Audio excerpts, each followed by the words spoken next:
You love. You want to come over this way, Simon?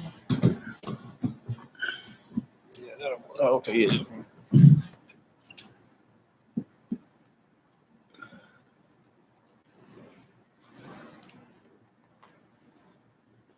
Yo, what you call him? Yeah, it's on. All right. Shalom, sis. Denise Monroe, shalom. Bina, shalom, sisters. How you feeling, my sister? We heard that you're doing well. You're doing better. All praises to Yahweh on that.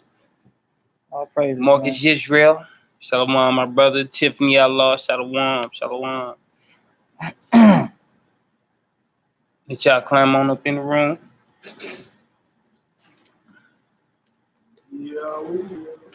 Yes, sir.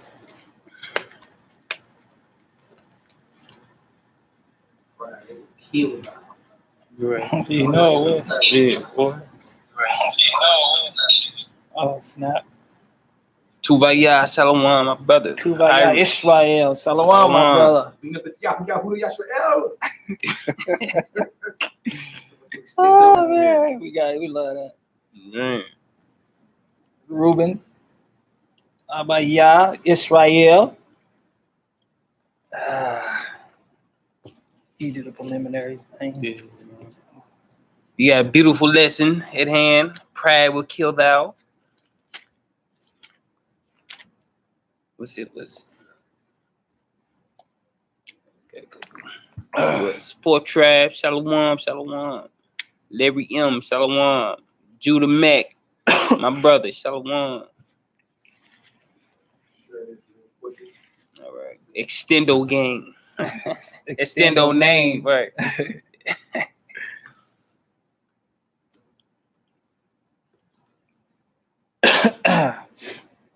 How y'all doing today? How everybody doing today?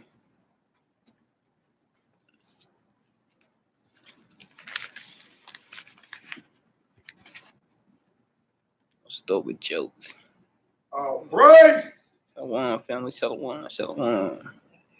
Gladstone and Jamie Morrison, shalom. Make sure my mic on. I don't need battery. Is it on? Yeah. I think that one, that green one, make sure y'all can be heard. Yeah, mine is on there. Yeah. Yours is on? The battery's out. Yeah, this one out right here. Yeah, but you close enough. Where? Yeah, you want to come right there? You just put it right there in the middle. Yeah.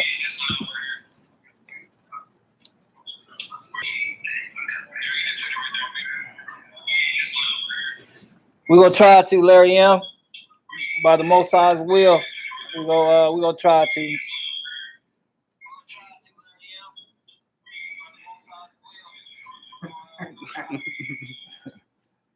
Yeah. Y'all come on up in here, man. Battery juice over here. Y'all come on up in this deal. I'm on in the room. You know, this is Milk Mondays. You know, I like that. Yeah, Milk Mondays. Yeah. You know, Milk Mondays was I don't even know how I thought of it. I was just thinking about Eminem, you know, MELCHIZEDEK Media, and stuff like that. I was like, ooh, Milk Mondays sound good. Right. You know, and then I was trying to see who could do it, you know what I mean? But I was like, dang, I don't know who gonna do it. And I was like, wait a minute, man. You know, you could do some milk, you know what I'm saying? You could prepare some milk, you know. Yes, son. You're not Wally Benini.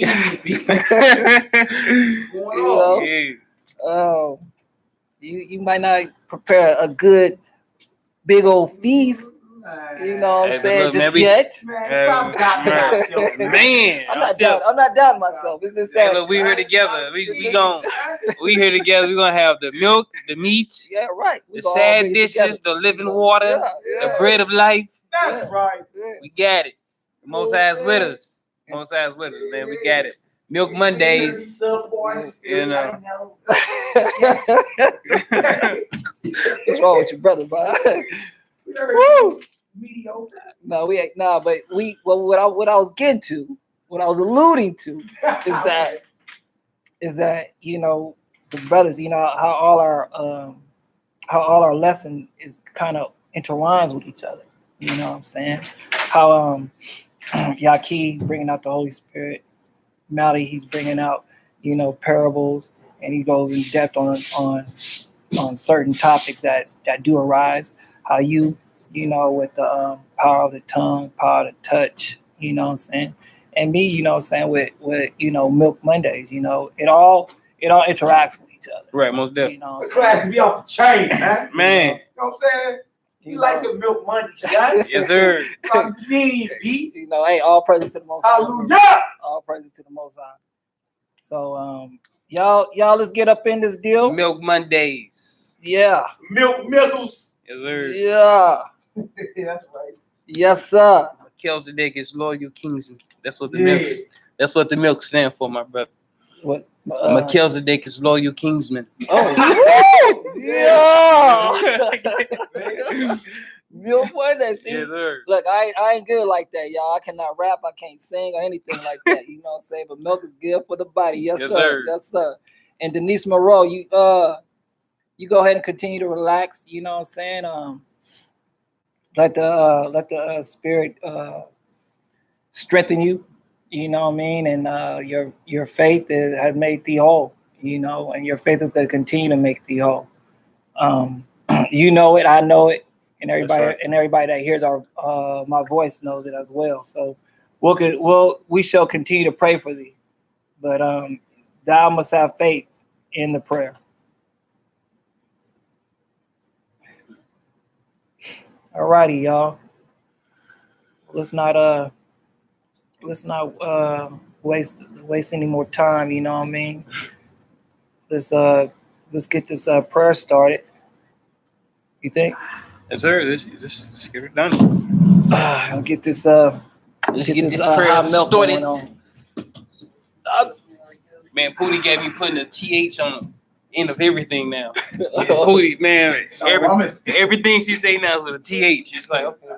Say, You boy. know, she was Maria was over there today. Yeah, today. Yeah. Brother speaking that Told old her English. about for the clothes too.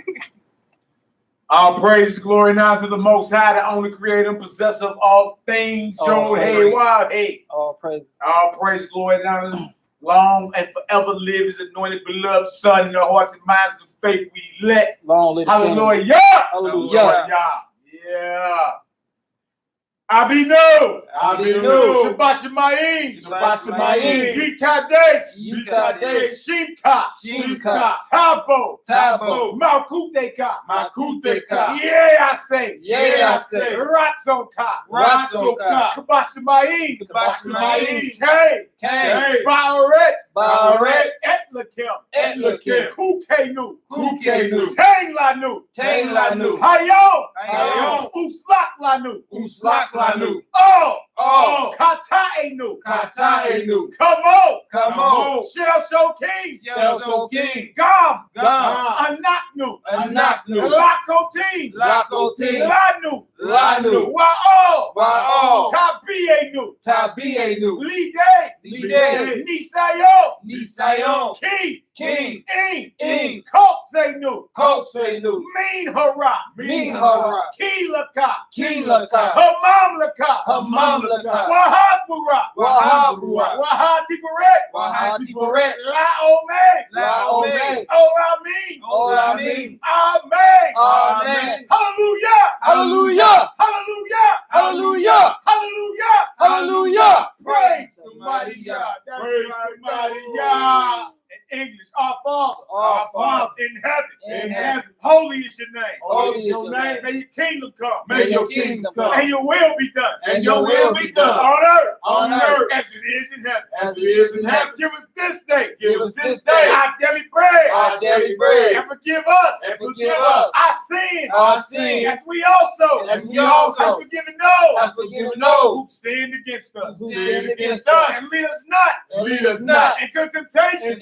But deliver us. From the evil one. For yours is the kingdom. And the power. And the glory. Forever. And ever. Amen.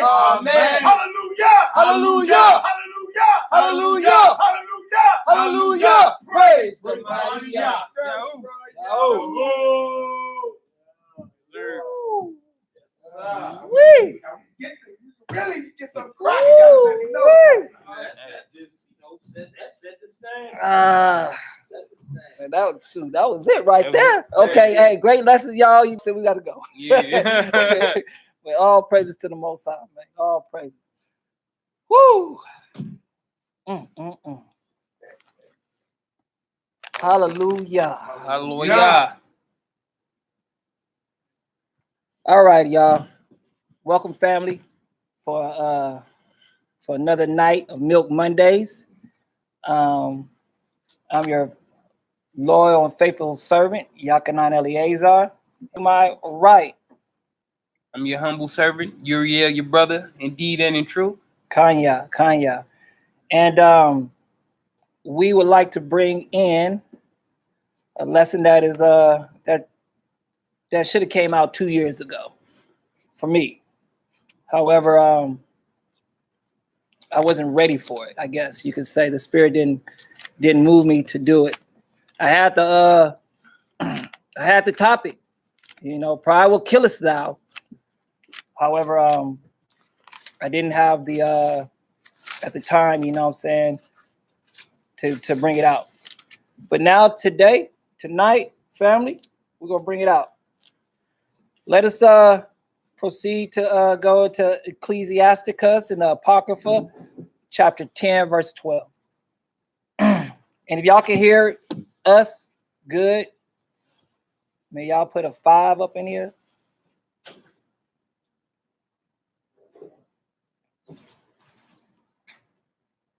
Cool. They can hear us. Starting with a sword, Shalom, my brother. Tuvaya Yisrael, Shalom, my brother. Tuvaya. Did you holler at the brother? I know the brother was supposed to holler at you, but we'll talk about that later on, or whatever the case may be. I'll give you a call after this lesson. All right, they ready. Sirach, chapter 10, verse 12. The beginning of pride is when one departed from God, and his heart is turned away from his maker. So the beginning of pride is when your heart turns away from your maker. You know what I mean? Pride. Well, I was just talking to one of the elders before we came on. Pride is subtle. You don't even know it For real. at the time that you're engulfed in it. It's subtle. It's very subtle, and before you even realize that you're in it, you're already too late. It's already too late. Can you read that over again, brother? Sirach, chapter 10, verse 12. The beginning of pride is when one departed from Yah, and his heart is turned away from his maker. So that's the beginning of pride. The beginning of it is when you're not listening to the Most High's words that's being spoken with inside you. When you're not adhering, to the scriptures that has already been written. That's the beginning of pride. When you're not when you're turning and you don't even know that you're turning away from the maker if you're not engulfed in this word, in this book. Let's go to 1 John chapter 2, verse 15 and 19 through 19. 1 John chapter 2, verse 15 through 19. Go ahead, bro. I'm here, verse 13. No. Oh, okay, never mind. That's That's later on in the game, man. Let me mind my business. That's gonna be later on in the game. Let me manage my business. 1 John chapter 2, verse 15 through 19. My daughter got me put a TH on everything now. She do. Everything could have a TH. It's along with the pootie. You know what I mean? She looked dead on Pashi Poo, man. 1 John 2, 15 through 19. 1 John chapter 2, verse 15.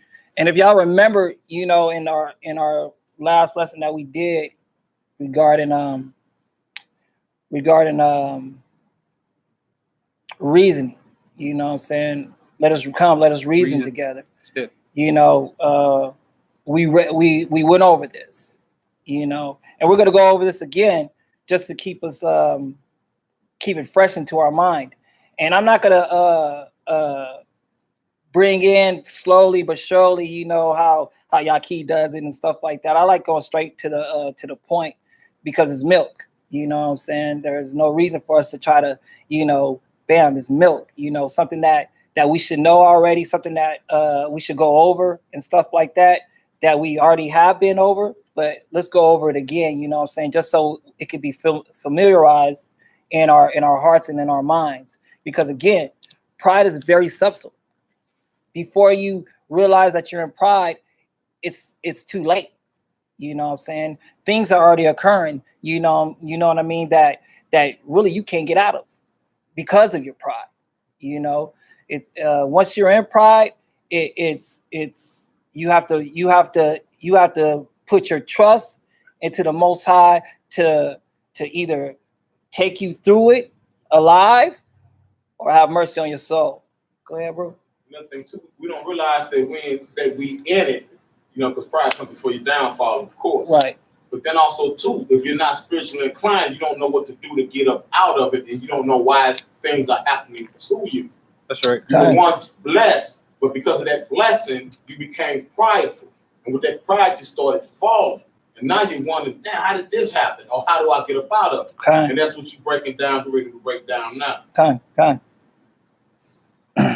1 John chapter 2, verse 15. 1 John chapter 2, verse 15. Love not the world, neither the things that are in the world. If any man love the world, the love of the Father is not in him. So John is letting us know, love not the world, or anything that is in the world. As you already know, as we already know, we're Hebrews. We have crossed over. This life, this world or whatever not has truly no value to us. You know, we are just passing through, you know, and we cannot take a hold on or grasp on to certain things, whether it's physical, principalities, or anything of that nature of this world. Continue reading. Verse 16. For all that is in the world, the lust of the flesh. Everything that's in this world is the lust of the flesh. It didn't say some things. It says for all that is in the world, the lust of the flesh. And we already know what the lust of the flesh is, you know, adultery, eating too much, gluttony, fornication, you know, lasciviousness. Exactly. Say it a little bit louder, you know, say lasciviousness. And all these things are the lust of the flesh. Go ahead and continue reading, bro. Verse 16 again. For all that is in the world, the lust of the flesh and the lust of the eyes. The lust of the eyes. So anything that you see that might tickle your fancy, you know,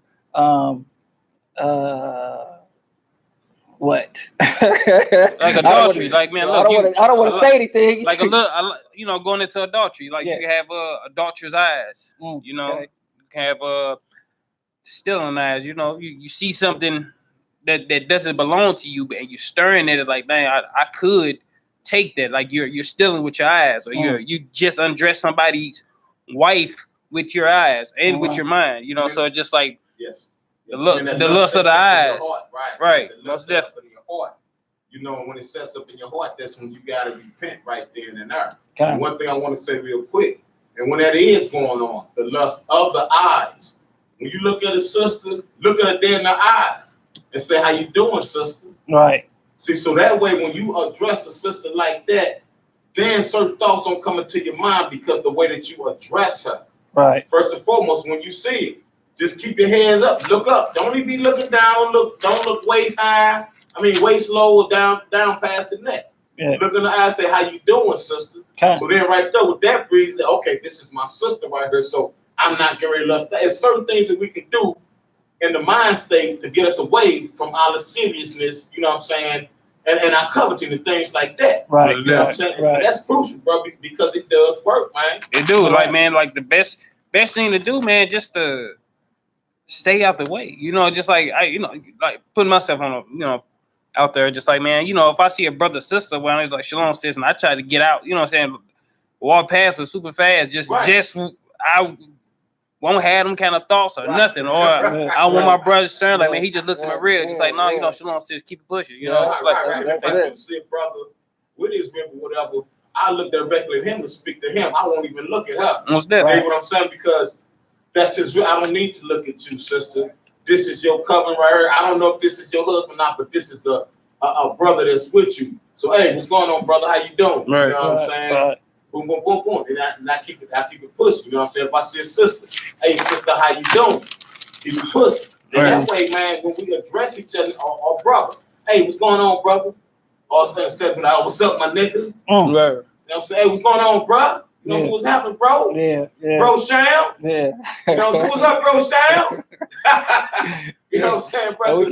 It sets it up in your heart. And also, too, they be like, man, I kind of like that little connotation, right? I like that, you know what I'm saying? So then they will carry it on. You dig what I'm saying? So, I mean, man, it's all about mindset. Everything is mind state. And it's pride, very powerful topic tonight, and I'm glad you're going over here, bro. I got a 2 Peter. Hey, Tuve, you gotta put this in a board, bro. 2 Peter, chapter 2, verse 14. So it's going to talking about the eyes. It says, having eyes full of adultery.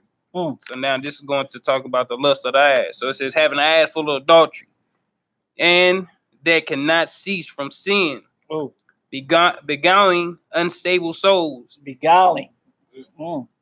And hearts they have exercised with covetous practice, cursed children.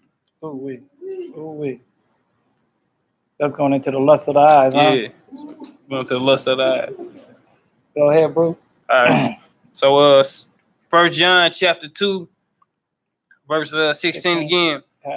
For all that is in the world, the lust of the flesh, and the lust of the eyes, and the pride of life. And the pride of life. And the pride of life. Prideful of your life. How you living, how you think you should be living, how you want to be living. All that goes into your life. And how you and like how the elder was saying, you know, what's going on into your mind. What's going on into your mind to whereas you can let me go ahead and get real? spiritually naked, y'all. I used to be very, very, very prideful, you know. And in all actuality, I didn't even know it. You know, until it hit me, until that fateful night, you know what I'm saying, where I died, you know what I'm saying, to where there was no breath in me, and when I realized that it was pride, all these things, all my thoughts came back to me, to moments of pride, you know, moments to whereas it was minute things that happened, but it kept on building up. And I remember the last time that I almost died, prior to the swimming thing, but when I was in Chicago, and I got jumped by a bunch of dudes, and my rib had to get them dudes up off me. I remember the thought that came into my mind. Look at them cats over there. We shouldn't go that way. Let's go back home. Right? That was my first thought. But guess what my second thought was? Right. It's like let's go. I don't give a damn about that. Right. And to be real with you, I said my name. I'm Juanito. I'm from Cali. F them niggas. I'm gonna go where I wanna go. So being prideful, you know what I'm saying? All these little blocks came to whereas it made my pride huge. I'm talking about huge to whereas pride is something to whereas we think higher above ourselves than what we really are. Right, most definitely. Because of nothing too, but with that pride, because first of all, the Ruach HaKodesh told you not to go that way. Right. But because of your pride, you see what I'm saying? You almost got beat to death. Right. Pride comes before your downfall. Right. See, and that's the thing. I've been telling our brothers that we need to learn to have our spirits, have our cells, our bodies, and our temples clear, so we be able to listen to what the Most High is telling us through the Ruach HaKodesh. So where it ain't gonna be no, well, I think this, I think that. We just doing exactly what the Ruach tells us to do. Right. It leads you into truth. Exactly. Right. But we have to have our temples clear. We have to be focused, man. The fasting and the praying. We gotta store them things. Yes. We have to, bro. Yes. You know what I'm saying? Because the thing about it is that who's to say you're gonna have something to eat tomorrow or something to drink tomorrow? And if you don't have it, then what are you gonna do? You're gonna flip. You know, most everybody got shorties. Okay, but when you living in the word, you letting the word dwell in you, and you asking and praying that the Ruach come and live in you, you know what to do. Your shorties will know what to do. But you ain't gonna panic and they ain't gonna panic. Right. Man, we dead without the Most High, bro. Right. It's that simple. We are dead. We are walking dead. We on death row without the Most High. God. And the Spirit, read on, bro. And before you go, hey, all praises Todah Rebroadcast, all praises to the Most High for your entry, for your what you call it, man. Appreciate that. Glad that you're here too, bro. Continue reading. Verse 17. Wait, no, the end of 16. Oh, verse 16. I'm starting over, family. All right. For all that is in the world, the lust of the flesh, and the lust of the eyes, and the pride of life, is not of the Father. Is not of the Abba, but is what? But is of the world. But is of the world. Go ahead, read on. Verse 17. The world passeth away. So the world's gonna pass away. You know what I mean? We gonna have a new heaven and a new earth. Go ahead. That's right. And the lust thereof. And all that lustfulness thereof, all that wanting, what lust is a strong desire, you know, saying to have something, you know. It's not bad or wrong to have a strong desire to want to get into the kingdom. It's not wrong to want to have a strong desire to want to be righteous and want to do right and stuff like that, you know. But the lust of the flesh and the lust of the eyes and the pride of life, all that is going to get dissolved. It's going to get thrown into the lake with the snake, because all those are attributes of Satan. Those are not attributes of the Most High. Because if you look at it for what it is, it says right here, it says the love of the Father. So so now you got two fathers, right? Because it says you are of the devil, right? Your father. So that's a father. The world was given to the hand of the wicked. He said the lust of the world. So just like, look, that's this father, which is Satan, has the world. So look, that's not the father we trying to be like. We trying to be like the Most High, the true Father. So so there is two different fathers, and we gotta be adherent to his word and to the Holy Spirit. You know, Todah Rebroadcast, all praises to the Most High for the wonderful lessons that our brother Yaki is bringing out too regarding the Holy Spirit too as well. Continue reading, bro. Todah Solomon McFadden. Oh, Solomon McFadden, my brother, man. Shalom is thou. Shalom is thou. Verse 18, little children, it is the last time. Actually, finish 17 up. Verse 17 again. And the world passeth away in the lust thereof, but he that doeth the will of God abideth forever. So if you're doing the will of God, and how do we know about the will of God? By reading the word and by listening to the Holy Ruach. You know, by listening to him. You know, there's certain things like how the brothers be bringing out. There's certain things that the Holy Ruach tells you to do. You know what I'm saying? That is righteous. That is not in the scripture, because it's not telling the Holy Ruach is telling me to go talk to that brother. You know, get up and go over here. I didn't have to read it. Get up and go over here and talk to this. Says, brother. Right. It's like, you know what I'm saying? Because the word is in your heart. You know, and because there's going to come a time, Jeremiah 31:31, that the script, that the word is going to be on our heart. You know what I mean? And we're in the transition of that. You know, so now we have to start adhering to what the Holy Ruach tells us to do. Go ahead, bro. Verse 18. Little children, it is the last time. And as ye have heard that Antichrist shall come. And as we know, and I could have stopped you at 17, but I wanted to continue reading this because as we know, there's going to be a great falling away, you know, and we are living in the last days, you know, to whereas Jacob's troubles is going to be coming on, to whereas tribulation is going to be coming on, and right now we can see a shift. We can see that great falling away. You know, a brother an Antichrist brother, you know, Israelite, just brought out the fact that, you know, Christ ain't real, and he used to be. You know what I'm saying? With us. And go ahead.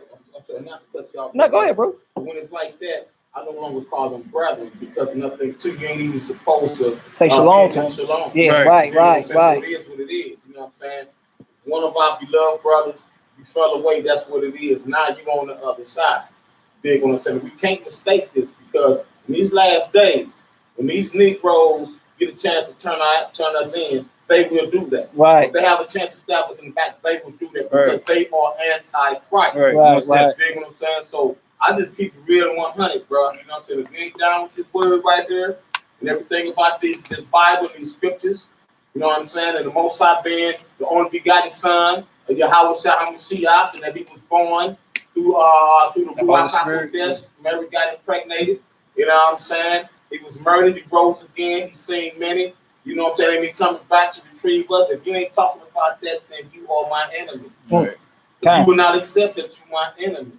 You know what I'm saying? I'm just gonna keep it pushing. Right. I don't need to persecute you because you already persecuted. Yeah. You condemned already. Right. You condemned already. Another thing I was thinking, you know, just listen to what the elder just said. Like, man, it's like, okay, so it's like your enemies are those of your own household. Right? Yeah. So now it's like, okay, when that time do come, right? So when that time do come, and those people who once were enlightened, right? So those that were once enlightened, they already know where we at.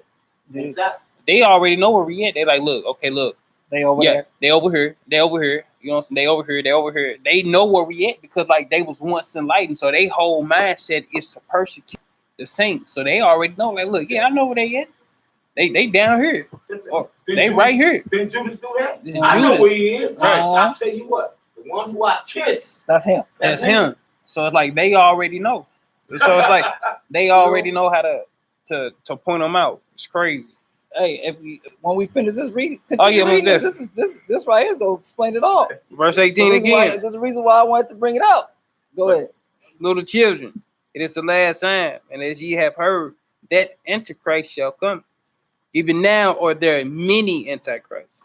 There are what? Many Antichrists. So the Antichrist is not just one person. You know what I'm saying? One person, like how we was taught a Christian church. There are many Antichrists. Go ahead. Whereby we know that it is the last time. They went out from us. So they went out from us. Talking about the Antichrist, right? Right. Those that was amongst us, right? Go ahead. But they were not of us. So they came, even though they came out from us, they were not of us. Right. Because the true remnant, the true people of the Messiah, you know what I'm saying? His sheep, hears his voice. Right. And just like some of us men might go chapter 2, 1 John chapter 2, verse 18.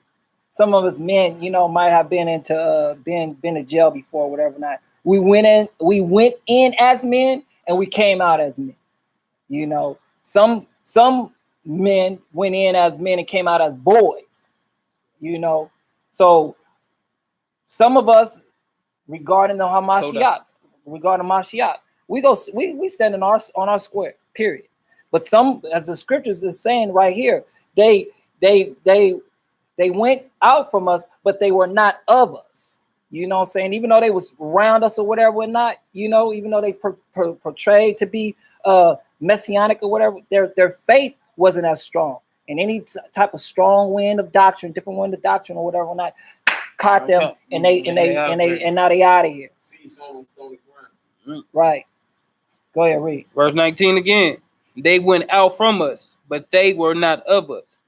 For if they had been of us, they would no doubt have continued with us. That's right. But they went out, that they might be made manifest that they were not of us, not all of us. That's right. That's it right there, my brother.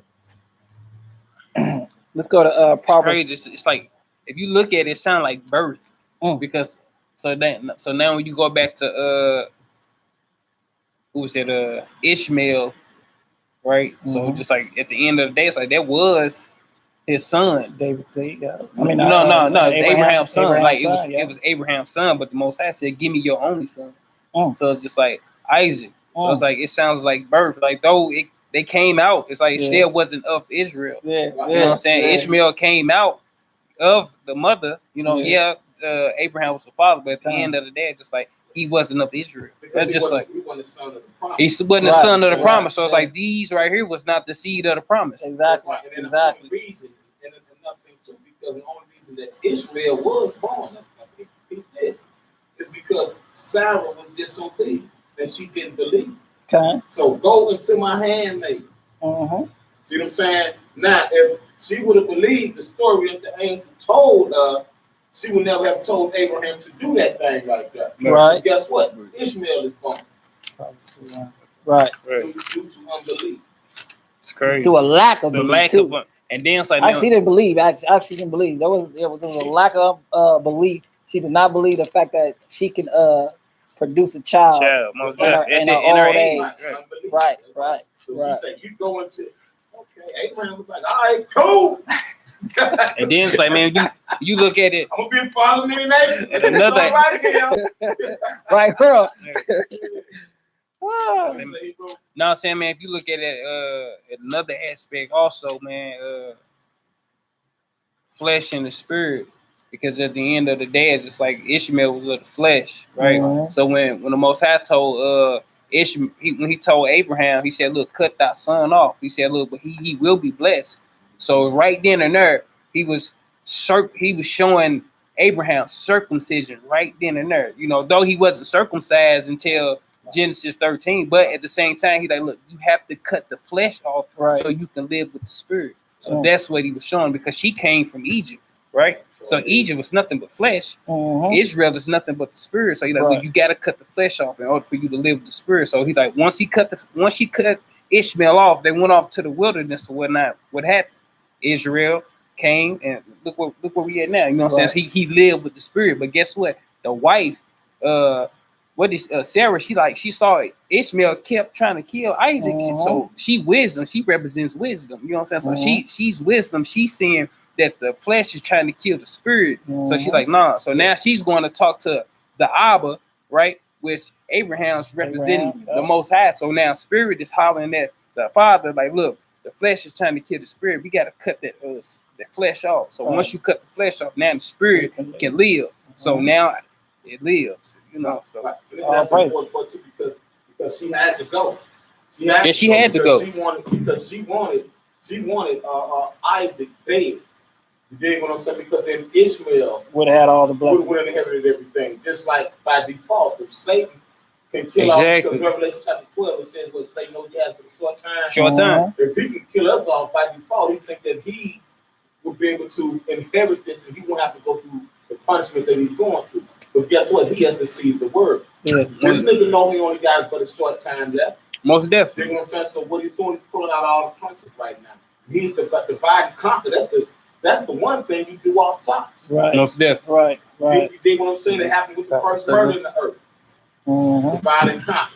Jealousy, divide and conquer. And that's what happened. And that's actually that we can see that going on around her. You know what I'm saying? Around her. We can see that, man. Every day, but that's why I say, man, listen, I love my people. I love my people, man. Period. You know what I'm saying? But the fact of the matter is 2/3 of us gonna be destroyed. And the brothers and sisters got fire spirits on them. You know what I'm saying? Because you got a lot of them that got reprobate minds. They ain't never coming back. Because the only one that's bringing back is the Most High. Yeah, man. And you would have to be able to come to him to act. You know what I'm saying? If you're in that state of mind, you ain't thinking about the Most High. You know what I'm saying? You thinking about the lust, lasciviousness. You know what I'm saying? The want of all things. Right. We think about all the things that the heathen thinks about. You dig what I'm saying? So now we ain't got a chance, but that's why I can see only a remnant of a remnant gonna make it to the kingdom. Most definitely. And we got it. Like what we doing now. I mean, bro, this is what it is. You know, I've been watching my little brothers. I've been watching y'all, man, for years. Just keep them with it, keep them with it, keep them with it. I'm talking about steady going, steady going. And what you do is that you see the fruits of the labor when we have feast days. Yeah. And you see all the brothers, Right, and the women, and all the shorties. Yeah. Right. Yeah, man, I love them short legs, man. Right. Hey, I see you over there when they was throwing. Yeah, look, hey, look. Hey, every feast you gonna see me with them short leggers. They're my babies. Right, but see, that's the fruits of the labor that the Most High bless us to be able to do. Because without keeping this up, we won't have that. What's there? What's there? Okay. Hey, hallelujah. Hallelujah. Proverbs 3, verse 1 through 8, y'all. 3. Yeah, Proverbs 3, verse 1 through 8. Proverbs chapter 3, family. Remember, pride, it will kill thou. It will kill thou. Put some pride. Go ahead, man. Put some 7 in the room if y'all getting some understanding. Oh, we only touched the surface. I know, but still, but the conversations, you know, yeah, like, yeah. You know, just making sure, you know, we on all. Y'all ain't sleep. Right. We have to have dialogue along with the teaching. Most You know what I'm definitely. saying? So we can bring different perspectives along with the script. So it lets you know, just like everybody have, like the Most High then dealt with everybody individual, and everybody have like different perspectives how they look at the script. When Enoch said there's 360,000 ways of the Torah to be understood, it's just like, guess what? It's like he understands it one way, I understand it one way, he understand it one way, Mali understand it one way, Yaki understand it one way, Tuvaya understand it. But guess what? We all still have that same spirit, and it's from the Most High. Like, look, it's like a puzzle. Like, look, in order to put this puzzle together, look, we all need pieces. Like, look, what you bring to the table, I got this. And once you get done, just like, it's complete. Love it. Proverbs 3, verse 1 through 8. Proverbs chapter 3, verse 1. My son, forget not my law. Forget not my law. Go ahead. But let thine heart keep my commandments. So this is how we battle against pride. You know what I'm saying?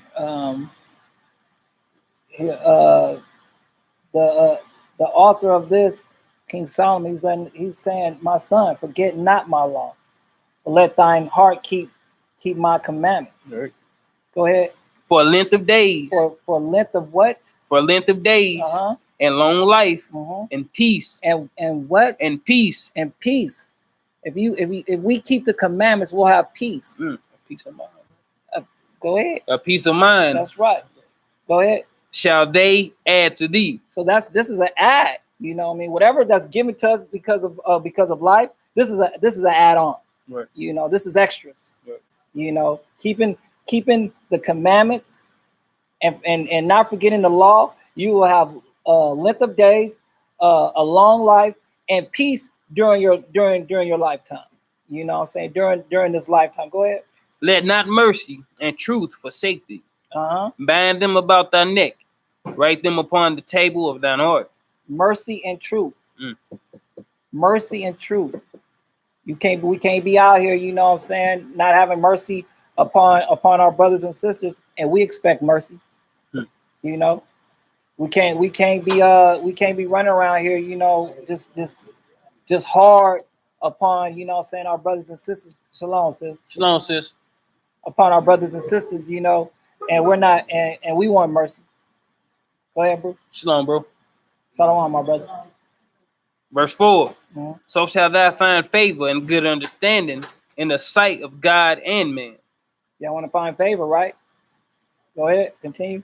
Verse 5. Trust in the Lord. Trust in who? Trust in the Lord. Trust in man. Trust in the Lord. Trust in your mama. Trust in the Lord. Go ahead. With all thine heart. And lean not into thy own understanding. This is how you battle against pride.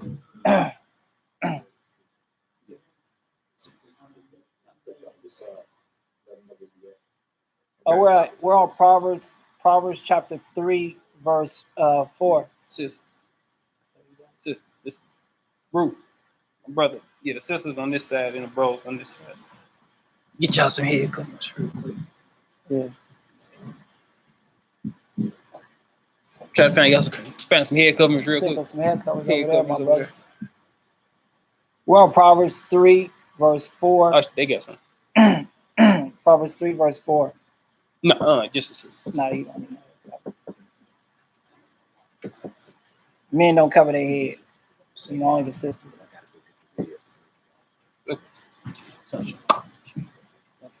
Shalom, my brothers. Proverbs chapter 3. Okay. Yeah. It's all going live now. Proverbs chapter 3, verse 5 again. Trust in the Lord with all thine heart. Trust in who? With what? Trust in the Lord with all thine heart. Mm-hmm. And lean not to thine own understanding. And lean not to thine own understanding. Once you start going, once you start listening to yourself and not the Most High, what you're gonna do, you're gonna start veering over to listening to your own understanding, to your own thinking, and not of the Most High. Go ahead. Verse 6. In all thy ways acknowledge him. In some of thy ways. In all thy ways acknowledge him. And in the ways that you only feel that you should acknowledge him. In all thy ways acknowledge him. Mm-hmm. And he shall direct thy path. He shall do what? Direct thy path. So if you acknowledge the Most High, he's going to direct you to do certain things. You know what I mean? And how do you know that it's the Most High speaking to you? It's because he's not going to tell you to commit sin. And how do we know what sin is? Because we're reading the word. We know what sin is by the book. You know, we're not leading on to our own understanding. To whereas I can take that because I need, or because I want, right. Or I can have that because there ain't nobody else around, or let me go holler. You know, no. There's no type of excuse, you know what I'm saying, that we could put upon ourselves to do something that's negative, you know, and think that it's from the Most High. No, it's not. Go ahead, read. Verse 7. Mm-hmm. Be not wise in thy own eyes. Be not wise in thy own eyes. Why is that? Fear the Lord, mm-hmm. and depart from evil. So we know that pride is subtle. Right. You know what I'm saying? Pride is not adhering to the Most High's words. And by us being lofty, high-minded in our own mind, you know what I'm saying? Like, my name is Yakana. So Yakana, man, you're just awesome. You're just great. That's being lofty into my own mind. That's basically begging for pride to come in. You know, pride is the opposite of meekness. That's right. Pride is the opposite of humbleness. You know, in the scripture says that the meek shall inherit the earth. But right now, what we're focusing on is pride, because it will kill you. Go ahead, read, bro. Verse 8.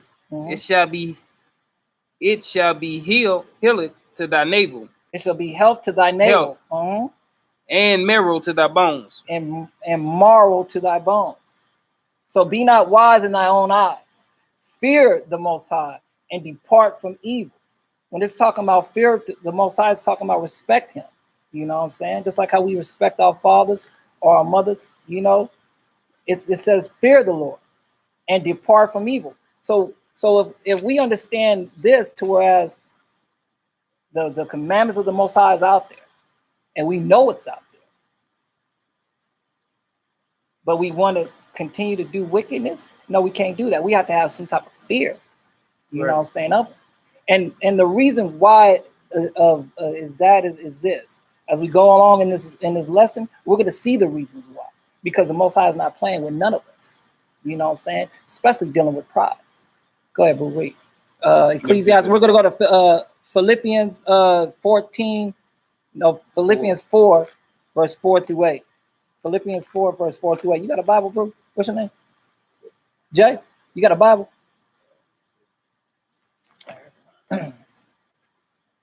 You got that right there. Just big letters. Philippians 4. Philippians in the what we call the New Testament, kind of like in the back of the book, if you know where it's at. Philippians chapter 4, verse 4 through 8. Pride. Pride, it will kill you. I know this to be a fact. I know this to be a fact. There's been many a times, you know, to whereas I escaped out of things, you know what I'm saying, to where I was like, woo, boy, I got a mouthpiece on me. I remember one time I was at a motel, right? And this was in my carnal life. And I was leaving the hotel or whatever the case may be, and I had some drugs on me. And I looked, right, and you know them police, they be posted up at the motels and stuff like that or whatever. And I'm like, man, this dude, I know he about to pull me over. So I threw, you know what I'm saying, whatever I had, right? And then I get into the car, I pull out, and then, you know, of course, you know what I'm saying, the heathen pulled me over. So he pulls me over, and I'm like, you know, talking to him and stuff like that. He was like, well, what was you doing at the front of your truck? And, you know, I told him whatever I told him or whatever the case may be, you know what I'm saying, and stuff like that. And I was, you know, I was lying like a mug, but you know how when you lie, you start fooling yourself and then you fool him. Right. You know what I mean? And so Believing lies. and so yeah, so he let me go. You know, he let me go. And I was like thinking to myself, wait, boy, I got up out of there. My mouthpiece was good, right? Now, granted, if he would have went back over there or whatever the case may be and seen what I had thrown over there, I probably would have did a lot of time in jail, but he didn't, you know, and that right there was a build up on my pride. You know, that right there was a build up on the fact that, you know, I can get out of certain things, you know what I'm saying, by my mouthpiece. I'm sharper than the average bear. I'm sharper than this police.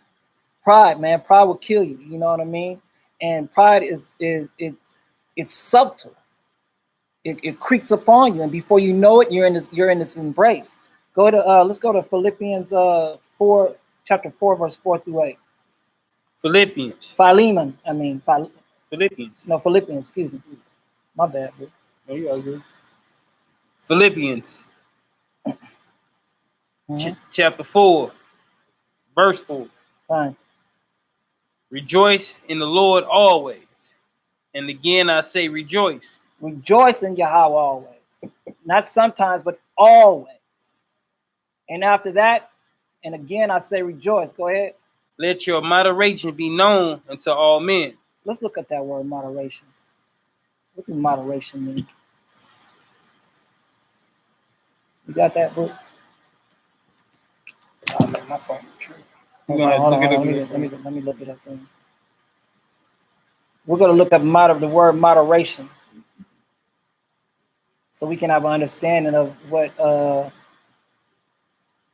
Bible is telling us.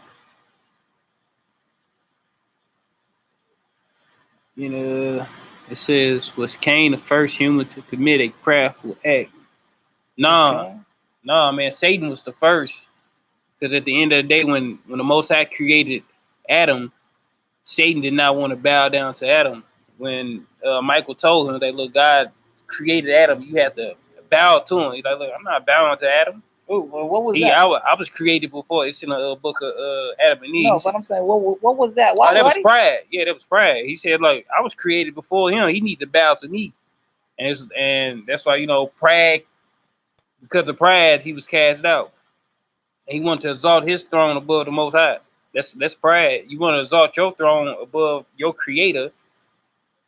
Okay. The word moderation. Moderation means, it says this in a 1933, FBI case. It means seeming, subtle, equitable, fair, mild, gentle, patient, moderation. Okay. So go ahead and read that. Verse 5 again. Let your moderation Let your be patience be known until what? all men. Mm-hmm. The Lord is at hand. Be careful for nothing, but in everything by prayer and supplication with thanksgiving, let your requests be made unto God. So be careful for nothing, be in everything, but in everything by prayer and supplication, not some things, but everything. By prayer and supplication with thanksgiving, let your requests be made known unto Yahweh. Go ahead. Verse 7. And the peace of God, which passeth all understanding, shall keep your hearts and minds through Christ Yahweh Shah. So now, this is how we prevent pride. And the peace of Yahweh which passes all understanding. You know what I'm saying? His peace passes all our understanding, shall keep our hearts and minds, which is one thing, through Christ Hamashiach. Go ahead. Finally, brethren, whatsoever things are true, Whatsoever things are true, not some things, but whatsoever things are true. Go ahead. whatsoever things are honest, That are honest. Go ahead. whatsoever things are just, Mm-hmm. whatsoever things are pure, whatsoever things are lovely, whatsoever things are good report, if there be any virtue, and if there be any praise, think on these things. So think on these things, and not think of yourself as wise in your own eyes. Yeah. You know, we have to think on these things, and not think upon the things that are of this earth. When we was reading 1 John 2:15 through 18 through 19. You know what I'm saying? Let's go to Ecclesiastes 5 verse 1 through 7. Again, y'all, pride. This right here is just basically preventing these scriptures that we have read so far. Are scriptures to prevent us from pride. Right. Okay.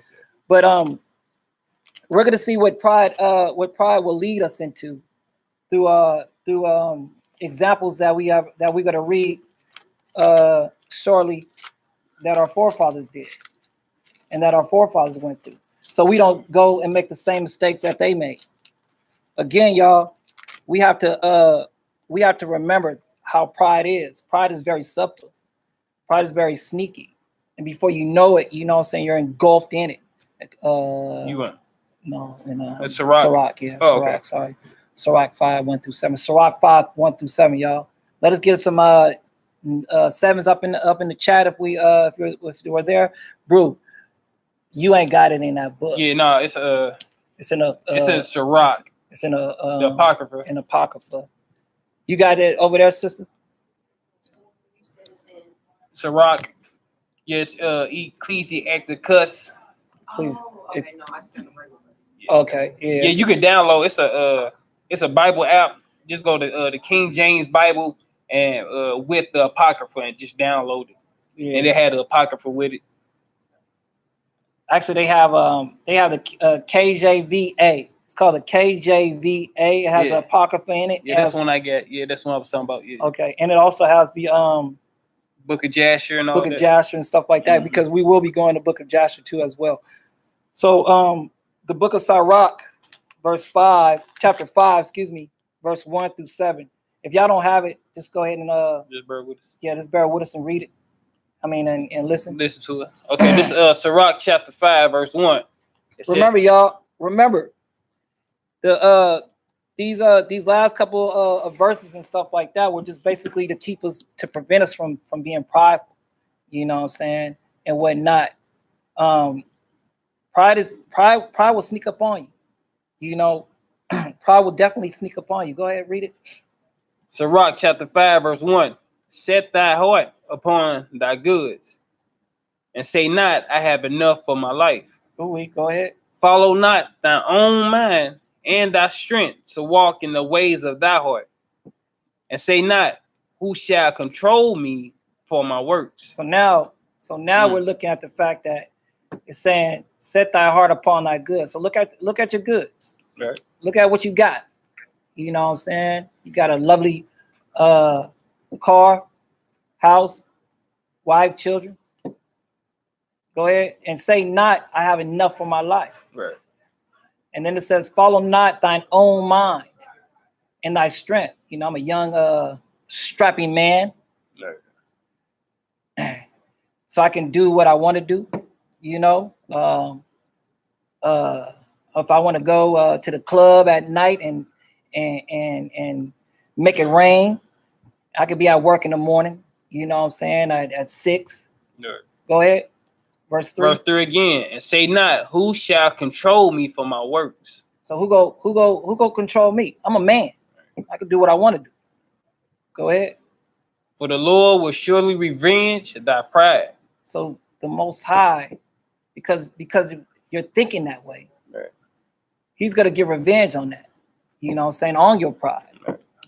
I mean, people say it to this day, like, man, can't nobody tell me what to do. Yeah, we hear it often. Right. Can't nobody tell me what to do. Go ahead. Verse 4. Say not, I have sinned, and what harm have happened unto me?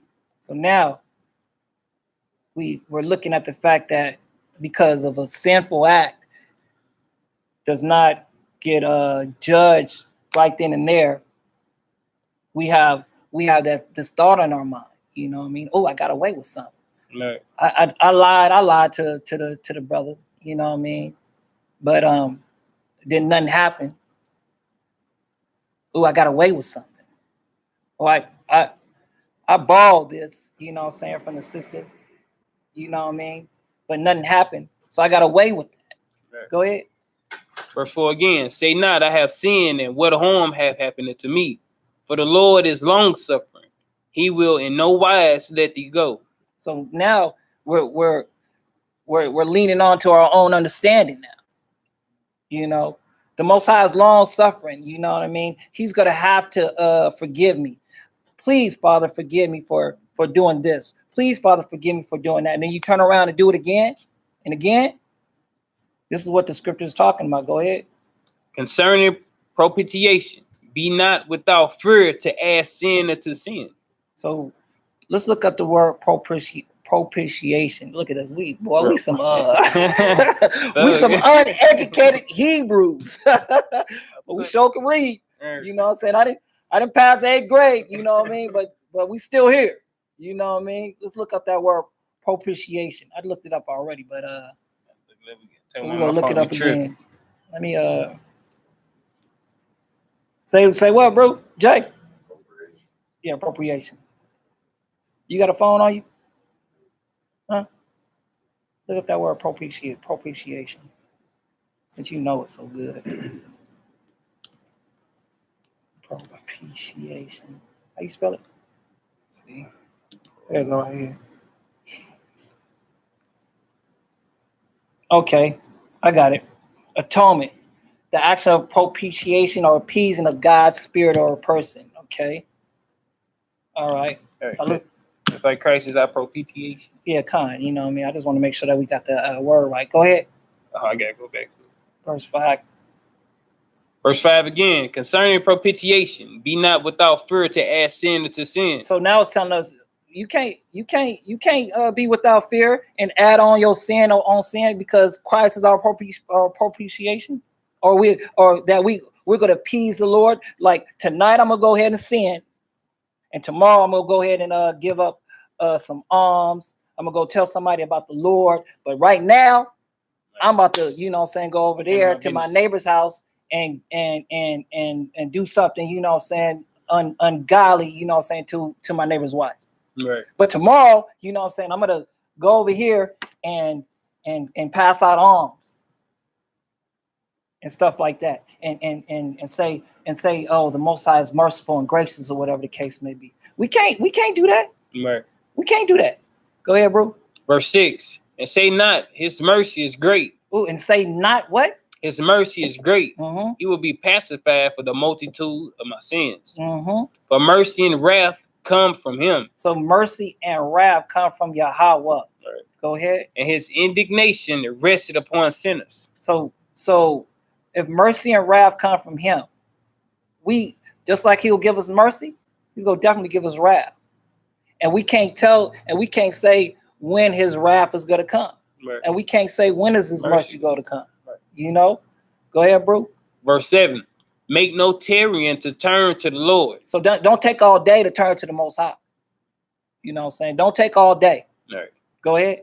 Put not off from day to day. So So don't say to yourself, Right. leaning onto your own understanding. You know, well, I'm 32 right now, and my dad, he lived till he was 75. Right. So 32, 33, 34, 30. Right. So I got, you know, I got 40 some years. to whereas I'm gonna stop smoking. You know, I'm gonna stop doing this. I'm gonna stop doing that tomorrow.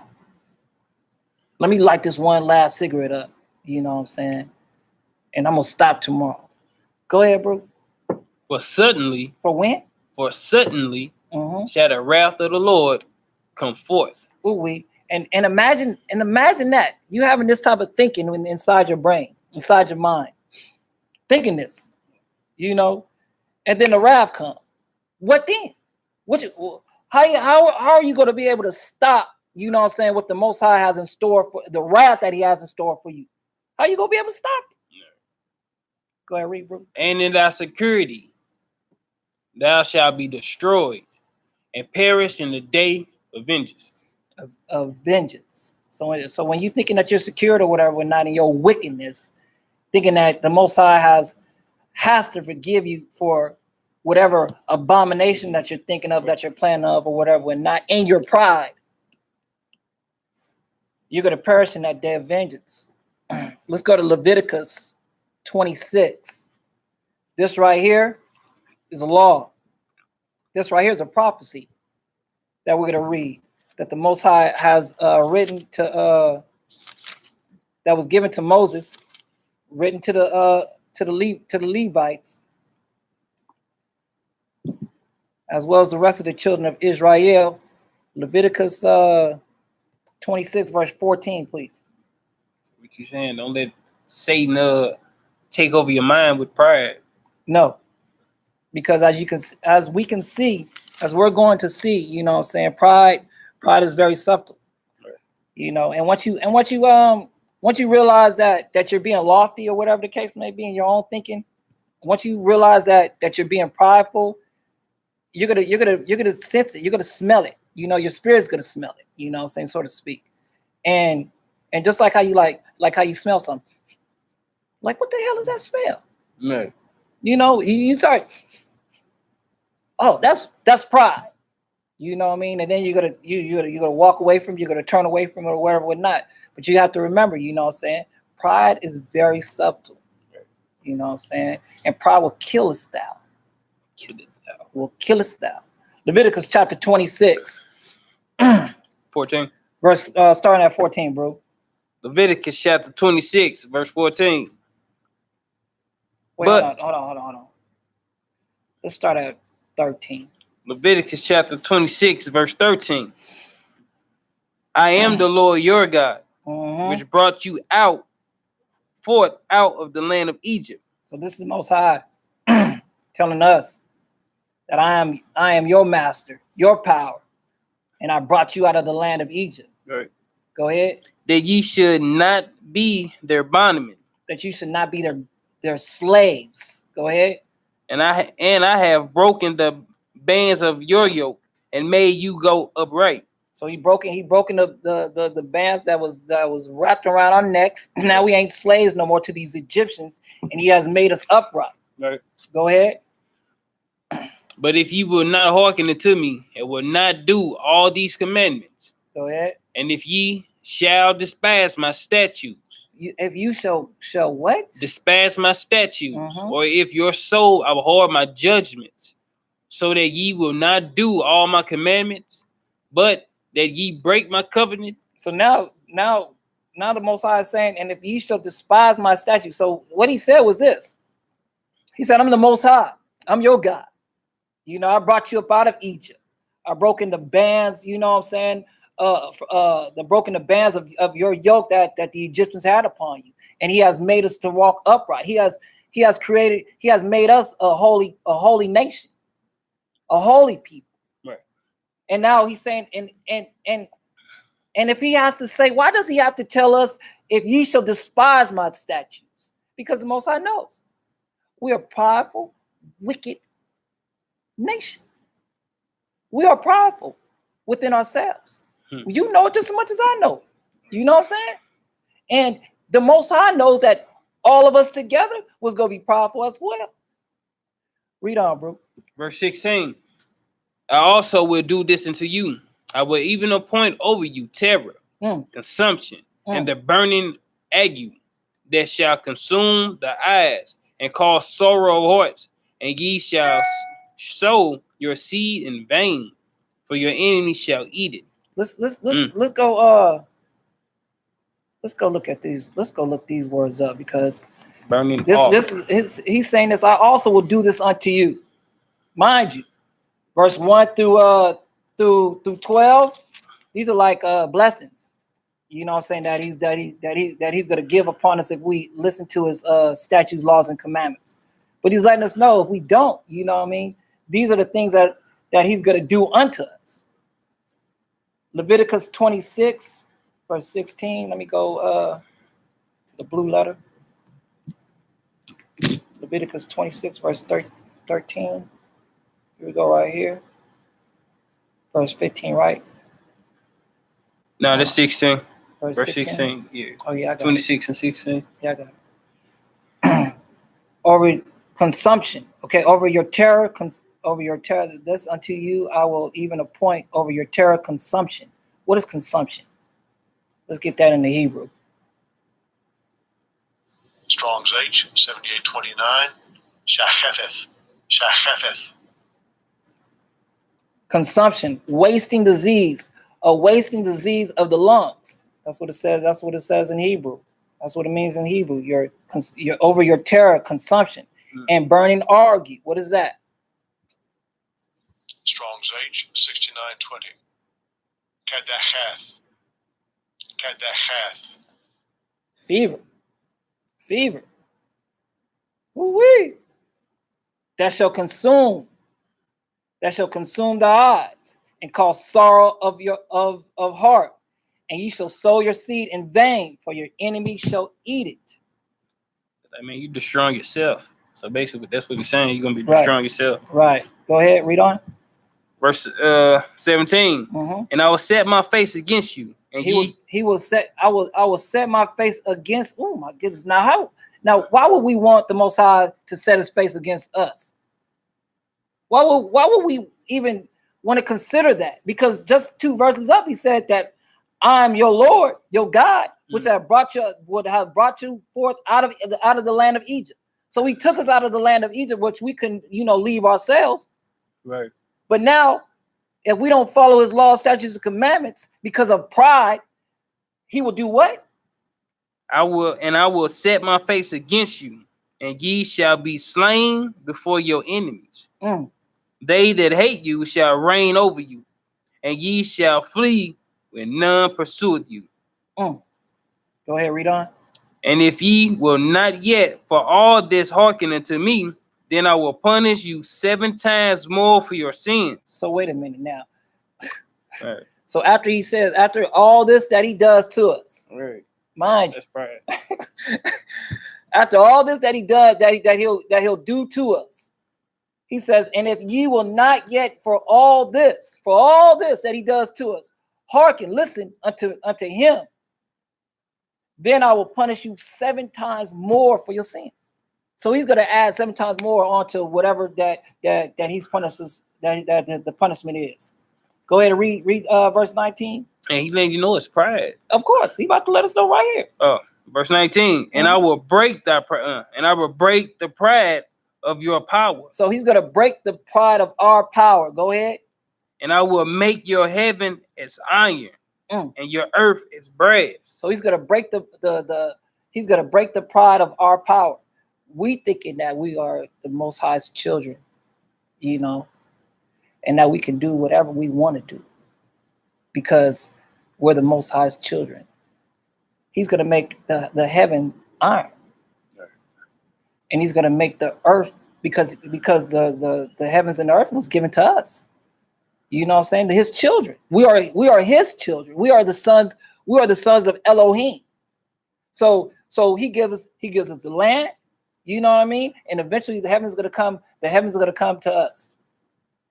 But because we thinking that we are the sons of the Elohim, of the Son of God and stuff like that, that we could do whatever we want to do. Ain't that what Lucifer did? Thought that he could do whatever he wanted to do. Yeah. Read on, bro. Verse 20. And your strength shall be spent in vain, for your land shall not yield her increase, neither shall the trees of the land yield their fruits. Let's sit on that, bro. Let's sit on that. Let's go to Jeremiah 13 and see what we did. After hearing what the Most High told us in the desert. After seeing, the Most High spread the Red Sea. After seeing the earth open up and what was it? What was something that the earth opened up and swallowed men. After seeing all this, after hearing the great stories and how the Most High demolished Egypt for us, this is what we did. Let's go to Jeremiah 13, verse 1 through 11. Put some sevens in the room when everybody get there. Jeremiah chapter 13. Let's start on verse 1. You said Jeremiah 13, right? Yeah, okay. Jeremiah 13. Remember, y'all, pride. Y'all know what pride is. Pride will kill you. It will kill thou. We there. Everybody, you there? Yeah. Come on, let's go. Jeremiah chapter 13, verse 1. Yes, sir. Thus said the Lord unto me, go and get thee a linen girdle and put it upon thy loins, and put it not in water. So the Most High said to Jeremiah, go get you a linen girdle. And what we used to do as Israelites back then, we used to have, they was like what, drawers, right? You know what I'm saying? Mm-hmm. But they was like things that we wrapped around, you know what I'm saying, our lower regions. Right. And it was from the mid thigh up to your waist. You know what I mean? And they was made out of linen, and they was next to your nakedness. You know what I mean? You ain't go. Did you put on some clean drawers this morning? Right. Right. Okay. Y'all not doing the screenshots of the Bible? I personally don't know how to do it. That's Yaki and Maccabee's specialty. I don't know if he knows how to do it, but I would love to learn how to do it and whatnot. I'm sorry, I just didn't bring my Bible thinking y'all was gonna it's all good, sis. We got some excellent. Small. You using it? Yeah, I can. No, I can. Yeah, it's big letters. That's big letters. Yeah, it's big letters. Oh, you got it. Okay. He got one too. Go ahead. Okay, Jeremiah chapter. So that's what a linen girdle. That's what a girdle is. Go ahead. Jeremiah chapter 13, verse 2. So I got a girdle according to the word of the Lord, and put it on my loins. Mm-hmm. And the word of the Lord came to me the second time, saying, take the girdle that thou hast got, which is upon thy loins, and arise, and go to Euphrates, and hide it there in a hole of the rock. So the Most High is telling Jeremiah, hey, take this girdle that you have on, arise, go to Euphrates, and hide it there in a hole, in a rock. So take the girdle off that you got, you know what I'm saying, and go put it in the hole by the Euphrates. Go ahead. So I went and hid it by the Euphrates, as the Lord commanded me. Mm-hmm. And it came to pass after many days that the Lord said unto me, arise, go to Euphrates, and take the girdle from thence, which I commanded thee to hide there. Yeah, mind you, a girdle is what? A girdle is what, Jay? Some drawers, huh? Basically, right? How many days you gonna wear your drawers? One day? I said one day. All right, go ahead. What about you? What about you, sis? One day. Go ahead, bro. Verse 7. Then I went to Euphrates and digged and took the girdle from the place where I had hid it. And behold, the girdle was marred. The girdle was marred, right? So the girdle had some stains on it. Right. It don't say what type of stains on it or whatever the case may be. But mind you, he had the girdle on. Mind you, he hid it you know what I'm saying, next to the river, and it's marred now, right? Right. This is something that's going next to your nakedness, you know, to your flesh. I can see if you know, I might wear my pants 3 or 4 days, you know what I'm saying, out the week, but I'm not gonna wear my drawers 3 or 4 days, you know what I'm saying, or whatever the case may be, you know. And I'm gonna change my socks too. But this girdle right here is marred now. Go ahead. It was profitable for nothing. It's profitable for nothing. The girdle is profitable for nothing. Go ahead, read verse 8, please. Then the word of the Lord came unto me, saying, Thus said the Lord, after this manner will I more the pride of Judah. So now, the Most High is saying is put in perspective now of a girdle being marred in the pride of Judah. Go ahead. And the great pride of Jerusalem. And now it's even saying a great pride of Jerusalem. Read on, bro.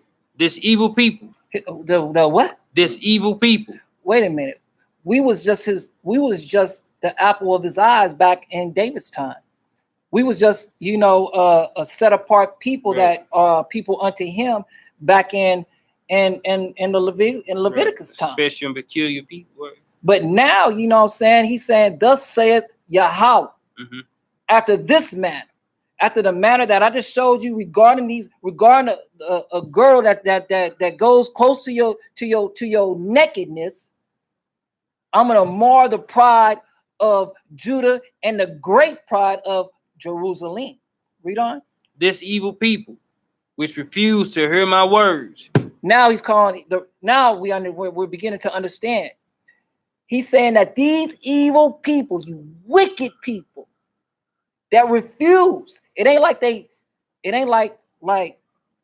if I'm talking to you, you know what I'm saying, you like, I don't want to hear that.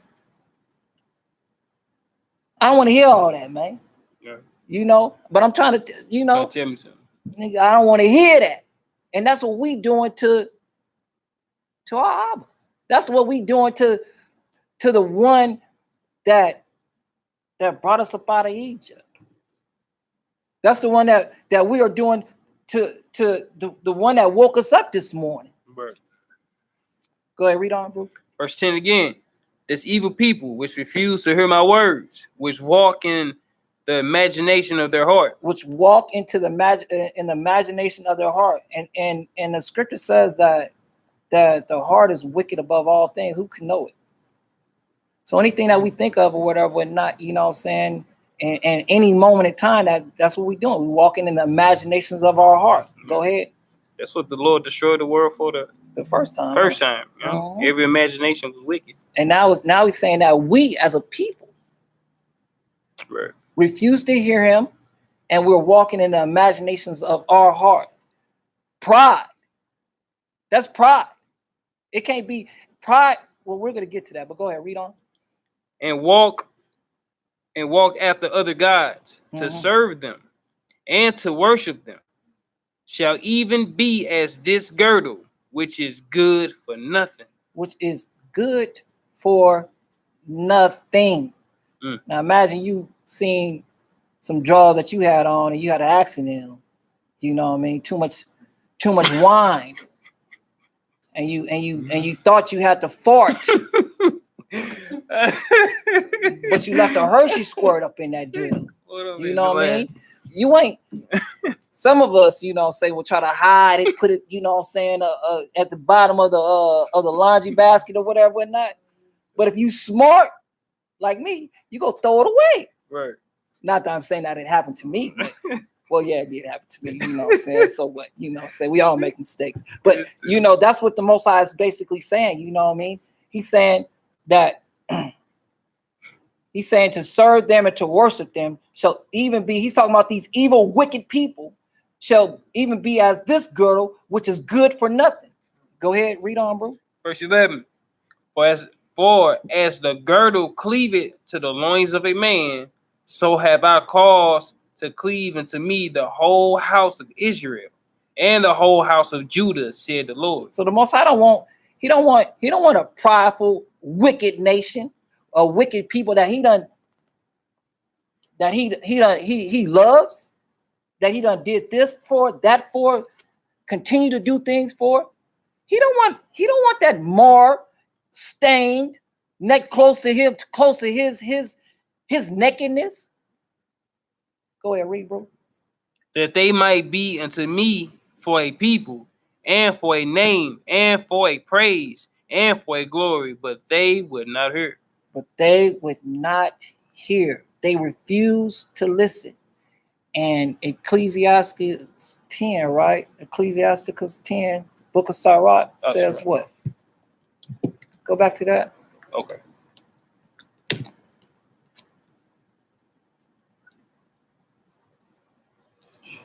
Hey, look, it's almost like your children, right? You know, you see the short legs at school. Mm-hmm. Yeah, like, hey, you better not disrespect me out there today. So you better act right. You talking back. Yes, man. Dude, you know it's gonna be some problems. Right. Right? You don't tell them you can go to school. Out of 5 days out of the week, go to school. Right? You got 4 days to act right, and I'm gonna give you a free day to act ass. Mm. Like you demand out of your children that they act right all the time. Right. Feel me? You don't give them no free days to act up and do what they want to do.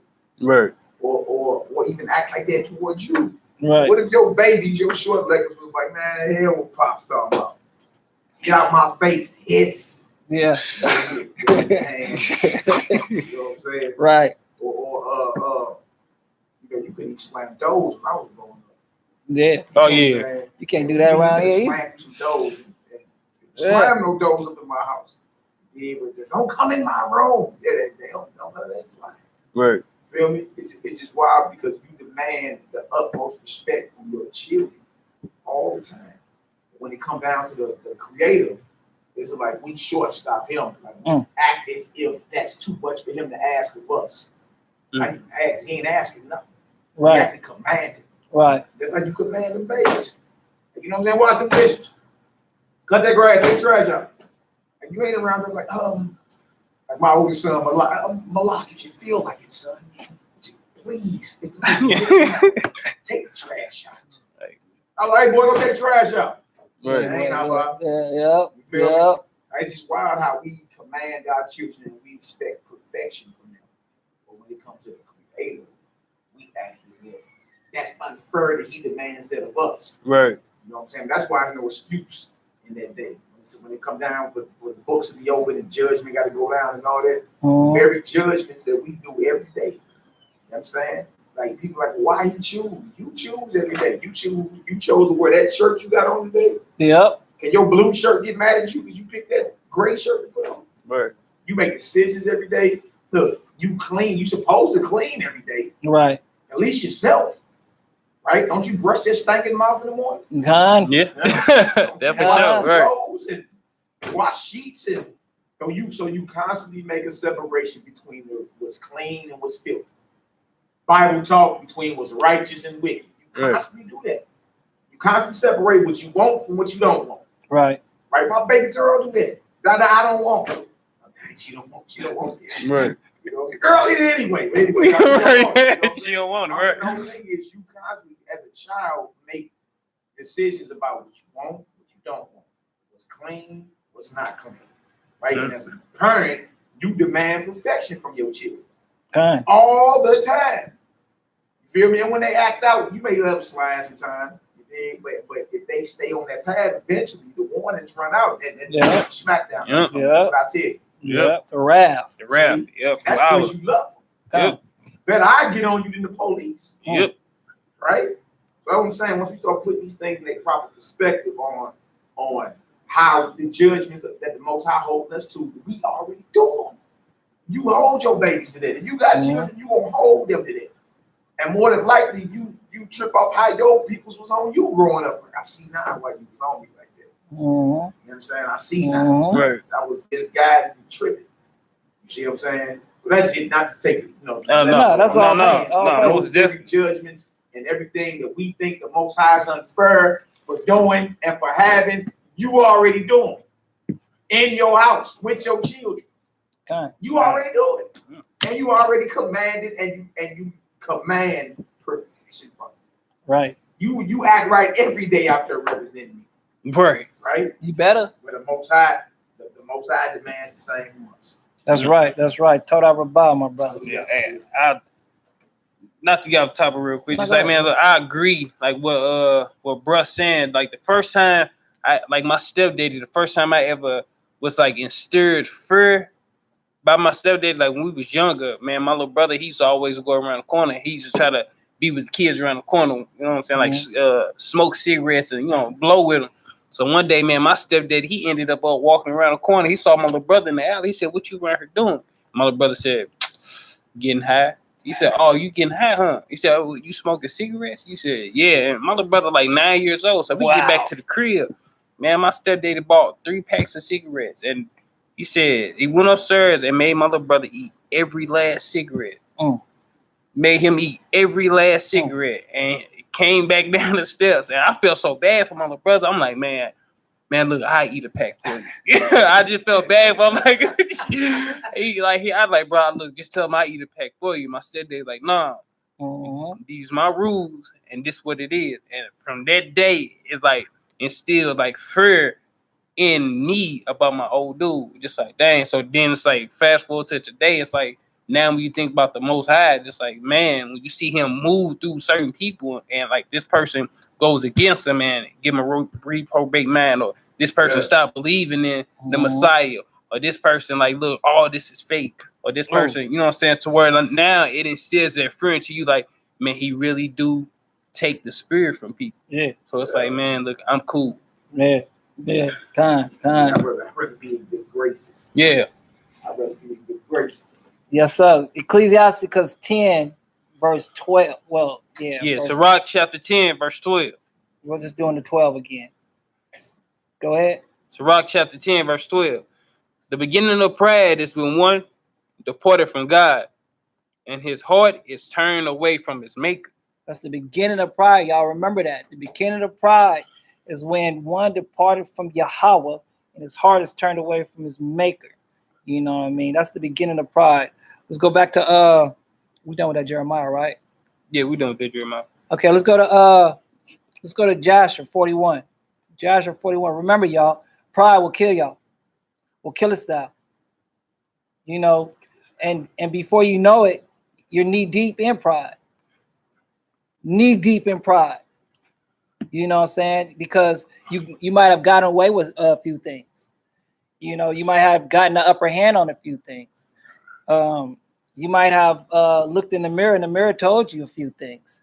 You know what I'm saying?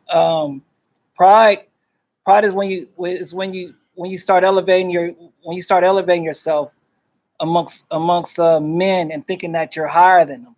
Right. You know, and now you're not being a servant to your brothers. You know, you're now you want your brothers to serve you. Let's go to Joshua 41. Let's see. It's like being conceited. Yes, it's like being conceited. Yeah, those are like the where you can see, you know what I'm saying, outwardly. But Right. pride truly is a lot of the pride, man, it happens within inside your own mind. Yep. You know what I mean? When you stop listening to that voice in your head that's telling you to do righteous things, but you're leaning onto your own understanding or whatever, whatnot, and you're not listening to that voice no more. You know, you want to listen to what you want to listen to. You know, sometimes the Most High uses us in our pride to do great things.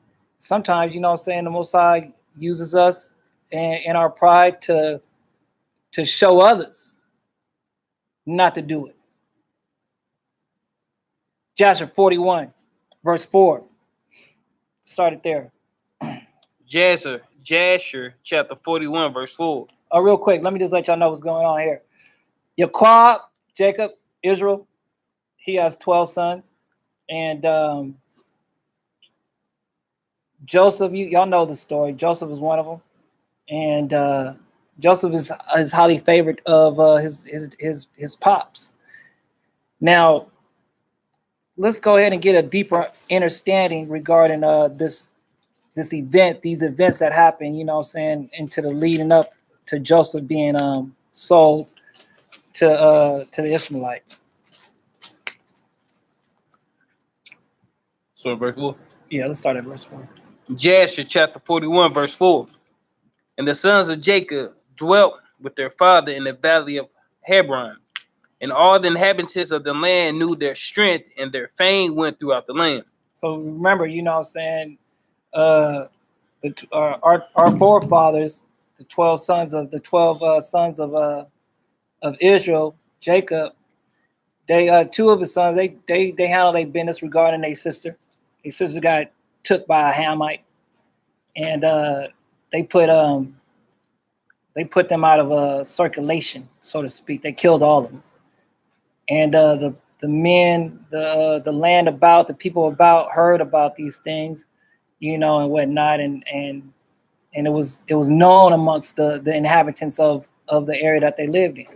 Go ahead, read on. Verse 5. And Joseph the son of Jacob and his brother Benjamin, the sons of Rachel, the wife of Jacob, were yet young in those days, and did not go out with their brethren during the battle in all the city of Emirates. So now Rachel was Jacob's the wife that he loved. You know what I'm saying? He had two wives and two concubines from his wives. And Rachel was the one that he loved, and he had Joseph and Benjamin. You know, now Joseph was the second of the youngest, then Benjamin was the youngest. And you know how it is. Well, I can't say you know how it is, but actually you do. You know how it is. You know what I'm saying? When you get older and stuff like that, and you start thinking to yourself, you know, hey, man, I might not be able to have, well, you're not at my age yet, but when you get there, you know what I'm saying, you be like, I might not be able to have children or whatever. Not, you know, things are slowing down there, so to speak, or whatever the case may be. He had Joseph and Benjamin in his older age. So Joseph was like his, I guess you could say, for lack of better words, love child, or whatever the case may be. Go ahead, read on. And when Joseph saw the strength of his brethren and their greatness, he praised them and extolled them. So Joseph was like, man, these are my big brothers. Right. You know what I'm saying? Like, they handle their business. But go ahead. But he ranked himself greater than them. He did what? He ranked himself greater than them. So now the little brother is trying to, you know what I'm saying, low the big brothers by ranking himself greater than them. Why? And extolled himself above them. And Jacob his father also loved him more than any of his sons, for he was a son of his old age. So now Joseph, right, knowing this, he knows that his pops, you know what I'm saying, loves him more than his brothers. You know what I'm saying? Even though he sees that his brothers, you know what I'm saying, is handling their business or whatever and not, but he's still within his heart, you know what I'm saying, is ranking himself above his brothers. Because why? Because his pops loves him more. Go ahead, read on. And through his love toward him, he made him a coat of many colors. So now he got a flossy coat on. You know what I'm saying? Looking good, feeling good like a Hebrew should. And now because he got this coat, you know what I'm saying, of many colors. Back in the day, you know what I'm saying, you just couldn't go to Walmart or Target.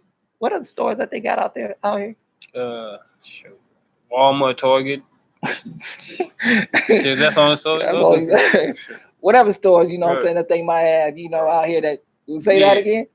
Yeah, Burlington. Yeah. Okay, Burlington Coat Factory. Yeah, they ain't got them, you know, where you can go and get you a nice little, you know, deal, a coat with that got that suede up in there with some leather, you know what I'm saying, mixed up colors and stuff like that. No, you know what I mean, they have to, you know, work to put that together or whatever or not. And Jacob, Joseph's father, made him a coat of many colors. He didn't make all his brothers a coat of many colors, but he made Joseph a coat of many colors. Right. Now, mind you, Joseph Little, he's a little son. He's the youngest, he's the second to the youngest son. And he knows that his brother's about that business or whatever or not. But he also do know that their father loves him more than all the other ones. How that's going to make you feel?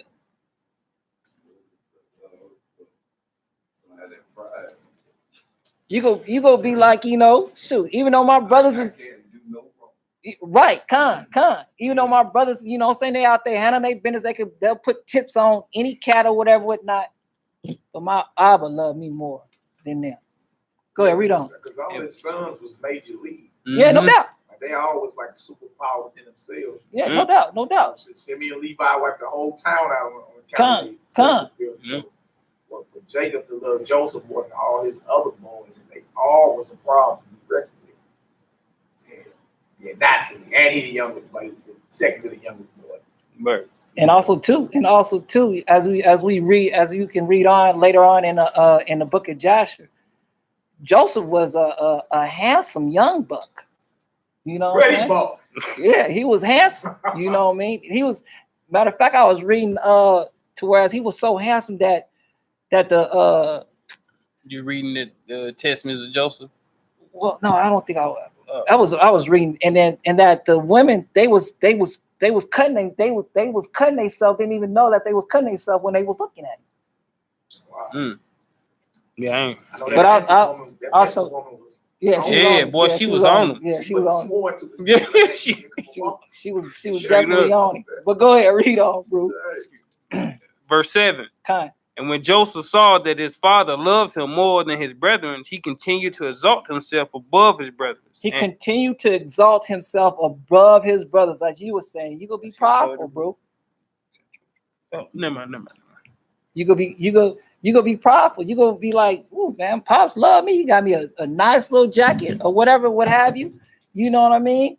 My brothers, they major league and stuff like that, but my Pops love me more than all these, more than the rest of my brothers. Continue reading, bro. He continued to exalt himself above his brethren. And he brought unto his father evil reports concerning them. You know, Pop, they over there, you know what I'm saying, messing with them Hamite girls over there. Yeah.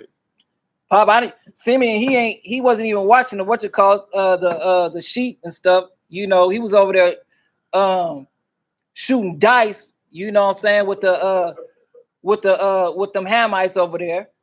Go ahead. What they call them in school, the teacher's pets. Yeah. Well, I don't know. I was a class clown, actually. Yeah. You know what I mean? Go ahead. Verse 8.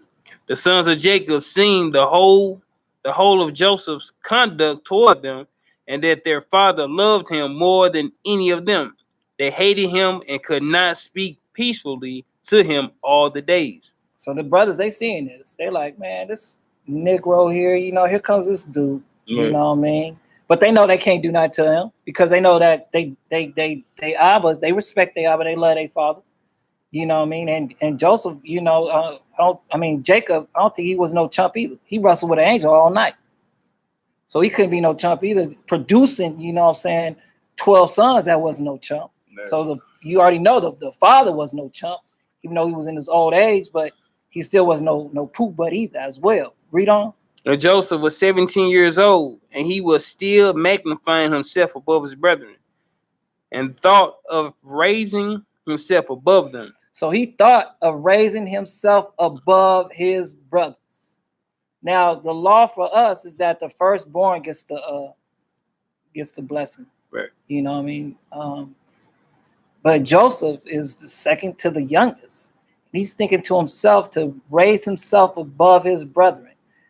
That, as we can see, you know what I'm saying, the pride that was on Joseph at this time. You know what I mean? As we can see, there was pride upon Joseph at this time, and it's not like the next person wouldn't have no pride upon him. You know what I'm saying? It ain't like it was unduly warranted. You know what I mean? It's like, hey, you know, I'm second to the youngest. My brother's major league or whatever not, but my pop loved me more. He done hooked me up with a nice, you know what I'm saying, jacket, you know what I mean, that has many colors, many different colors. So it took time for that, you know. I don't have to go, I'm young enough, but to whereas I don't even go to battles. I'm still around the tent and stuff like that. I don't have to go work or whatever with not because he's young and stuff like that. But my pops love me, and it's like my brothers, they my brothers, but I'm exalting myself above them because of the love that his pops is showing him. Go ahead, read on, bro. Verse 10. At that time, he dreamed a dream. So he dreamed a dream. And the dreams come from, I'm asking you. Oh, the Most High. Go ahead, read on. Verse 10 again. And at that time, he dreamed a dream, and he came unto his brothers and told him his dream. And he said unto them, I dreamed a dream. And behold, we were all binding sheaves in the field. And my sheaf rose and placed itself upon the ground, and your sheaf surrounded it and bowed down to it. So the Most High gave Joseph a dream, right? Yeah. And Joseph told his brothers that, knowing the definition of his dream or whatever the case may be, told his brothers that. And I bet you, and I'm pretty sure how he told them that, you know what I'm saying, cause some strife, you know what I'm saying, into his brother's heart, Go ahead, read on, bro. Verse 11. And his brethren answered him and said unto him, what meaneth this dream that thou didst dream? Dost thou imagine in thine heart to reign or rule over us? This is question. You know what I mean? Go ahead. And he still came and told the thing to his father Jacob, and Jacob kissed Joseph when he heard these words from his mouth. And Jacob blessed Joseph. So now Joseph go run and tell his pop. And this is 10 o'clock prayer too. Jacob run and tell pop, right? Mm-hmm. And Jacob kissed Joseph when he heard these words from his mouth. And Jacob blessed Joseph. Go ahead, read on. Verse 14. Wait, no, verse 13. Yeah, 13, bro. And when the sons of Jacob saw that their father had blessed Joseph and had kissed him, and that he loved him exceedingly, they became jealous of him and hated him the more. Mm-hmm. And after this, Joseph dreamed another dream and related the dream to his father in the presence of his brethren. And Joseph said to his father and brethren, behold, I have again a dream. And behold, the sun and the moon and the 11 stars bow down to me. Ooh-wee.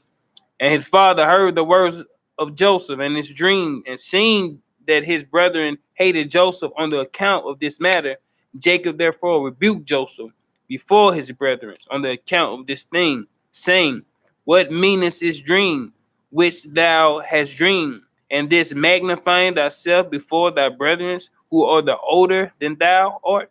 So Jacob rebukes Joseph in front of his brothers because he's seeing, you know, the countenance of his brother's face, but also too, he's rebuking him because Joseph's saying that he had a dream towards the sun and the moon. Mm-hmm. So you, father, and you, mother, you know what I'm saying, y'all bow down before me. So Jacob, like, hold on, you know what I'm saying? Hold on, you know. He had to rebuke Joseph. But go ahead, read on, bro. Verse 16. Dost thou imagine in thy heart that I and thy mother and thy 11 brethren will come and bow down to thee, that thou speakest these things? And his brethren were jealous of him on the account of his words and dreams, and they continued to hate him. And Jacob reserved the dreams in his heart. So he had more dreams after that. Go ahead. And the sons of Jacob went one day to feed their father's flock in Shechem, for they were still herdsmen in those days. And whilst the sons of Jacob were that day feeding in Shechem, they delayed, and the time of gathering in the cattle was past, and they had not arrived. So they was out there, you know, saying, chilling. Verse 19. And Jacob saw that his sons were delayed in Shechem, and Jacob said within himself, peradventure the people of Shechem have risen up to fight against them, therefore they have delayed coming this day. Mm-hmm. And Jacob called Joseph his son and commanded him, saying, behold, thy brethren are feeding in Shechem this day, and behold, they have not yet come back.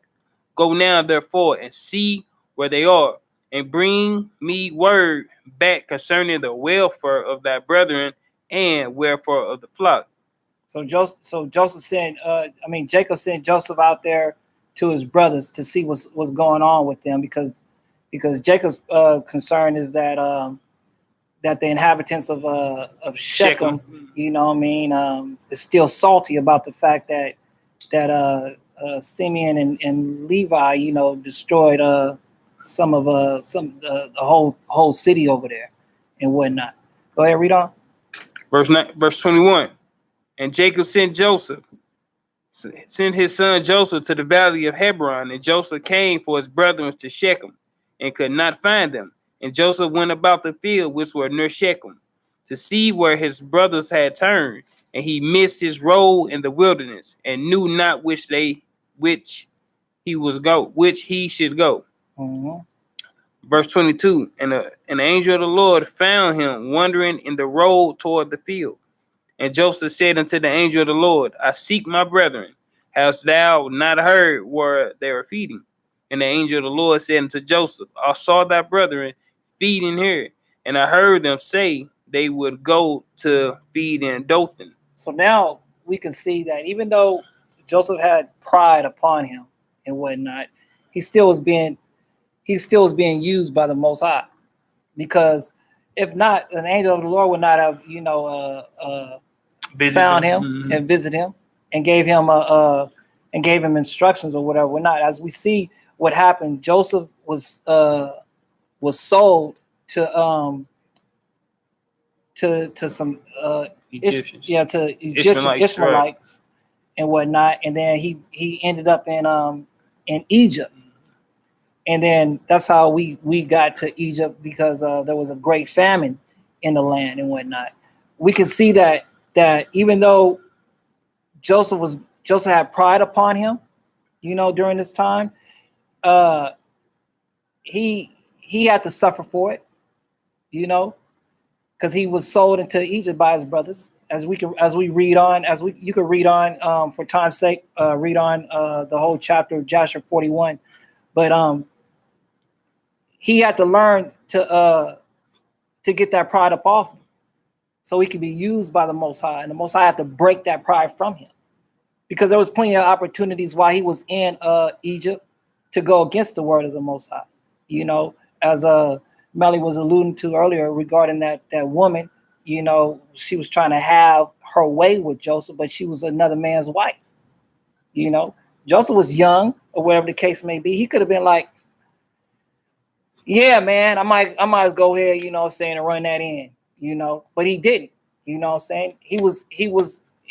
followed the Most High's laws, statutes, and commandments that wasn't even written down yet. Wasn't even written down yet. But we're gonna end that right there. Let's because it's 10:10. Let's do the prayer real quick. We're gonna do the prayer real quick, and we got a couple more scriptures, and we're gonna get up out of here, y'all.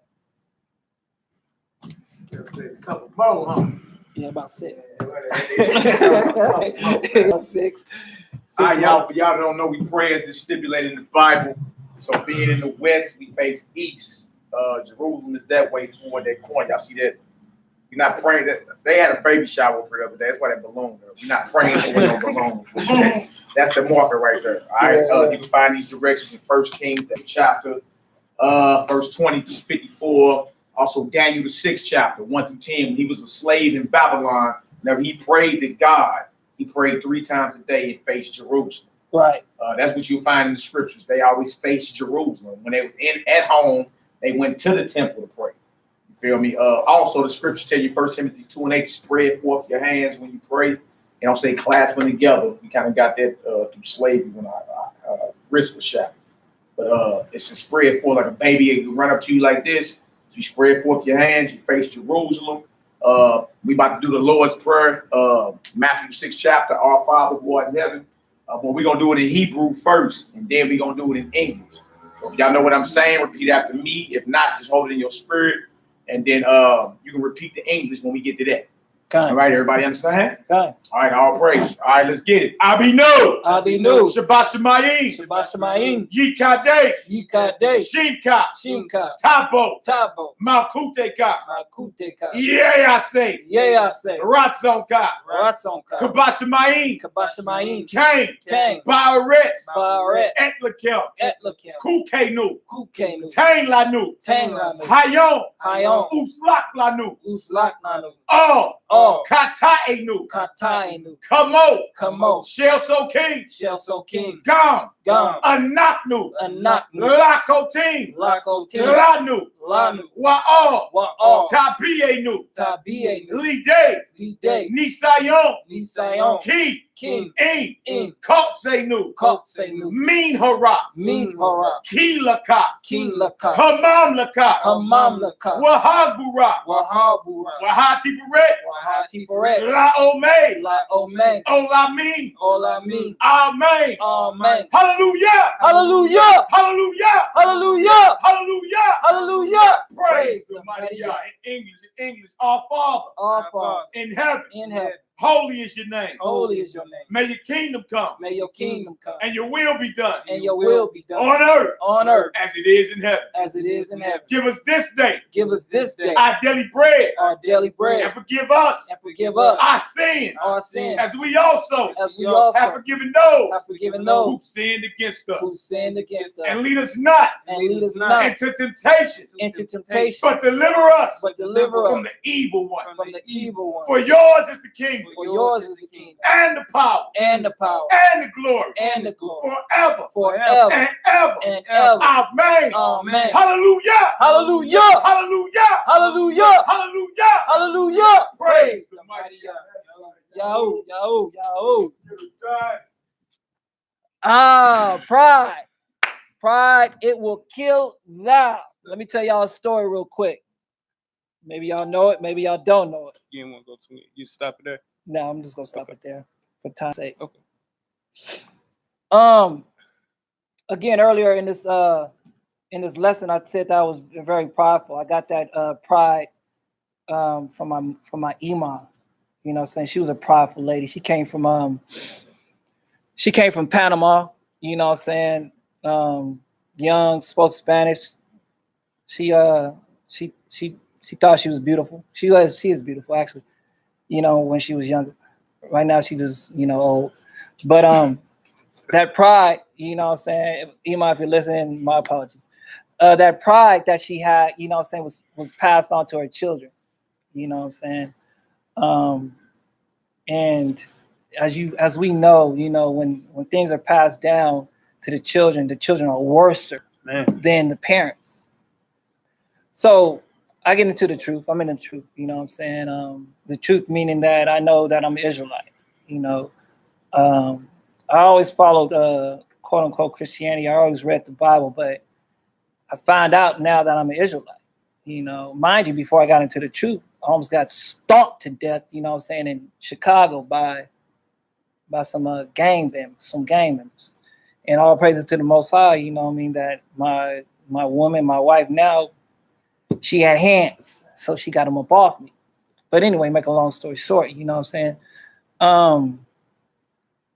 We're at a birthday party, and there's a swimming pool there, and I think I could swim. You know, I'm from California, y'all from the Midwest. You know, I play volleyball on the beach and stuff like that. You know what I mean, and chill out. You know, and whatnot. And y'all got cold weather around here and stuff like that, so y'all ain't in the water like how I am. So anywho, make a long story short, I tells everybody that I can swim from one end of the pool to the next 7 times in the water. And in my heart, I knew that I could, right? But mind you, I'm eating, I'm drinking, and somebody said, "What's up, Yakana? You go do it?" And in my heart, right, I was like thinking to myself, Negro, I don't want to do that. But I done already said that I would. And I already knew that in my heart that I could. But mind you, I've been eating. I've been drinking. So I'm like, yeah, I'm going to do it. You know what I'm saying? Yeah, I'm going to do it. So I put on some shorts and stuff like that or whatever, not take off my shirt. And stood there looking at the water. Stretch, you know what I mean? You know what I mean? All that stuff or whatever the case may be, you know. Making a show of things, you know what I'm saying, or whatever. Mind you, In my heart, right, in my mind, I'm thinking to myself, I don't want to do it right now. You know what I'm saying? But then I already told and already said, you know what I'm saying, that I could do it and that I will do it. So pride had me right there. You feel me? About to jump into the water, you know what I'm saying? Knowing that I didn't want to do it or whatever the case may be, but about to do it. So I jumped in the water. And when I hit the water, right, you know, you had to make that good, what you call it? When I hit the water, some breath came out of my mouth, right? And right then and there, I said, damn, I'm going to need that later. Right? I said, I'm going to need that. This, I'm letting y'all know what's going on. And my brother laughing because, you know, he knows what's up. But and I was supposed to stay underwater the whole time, right?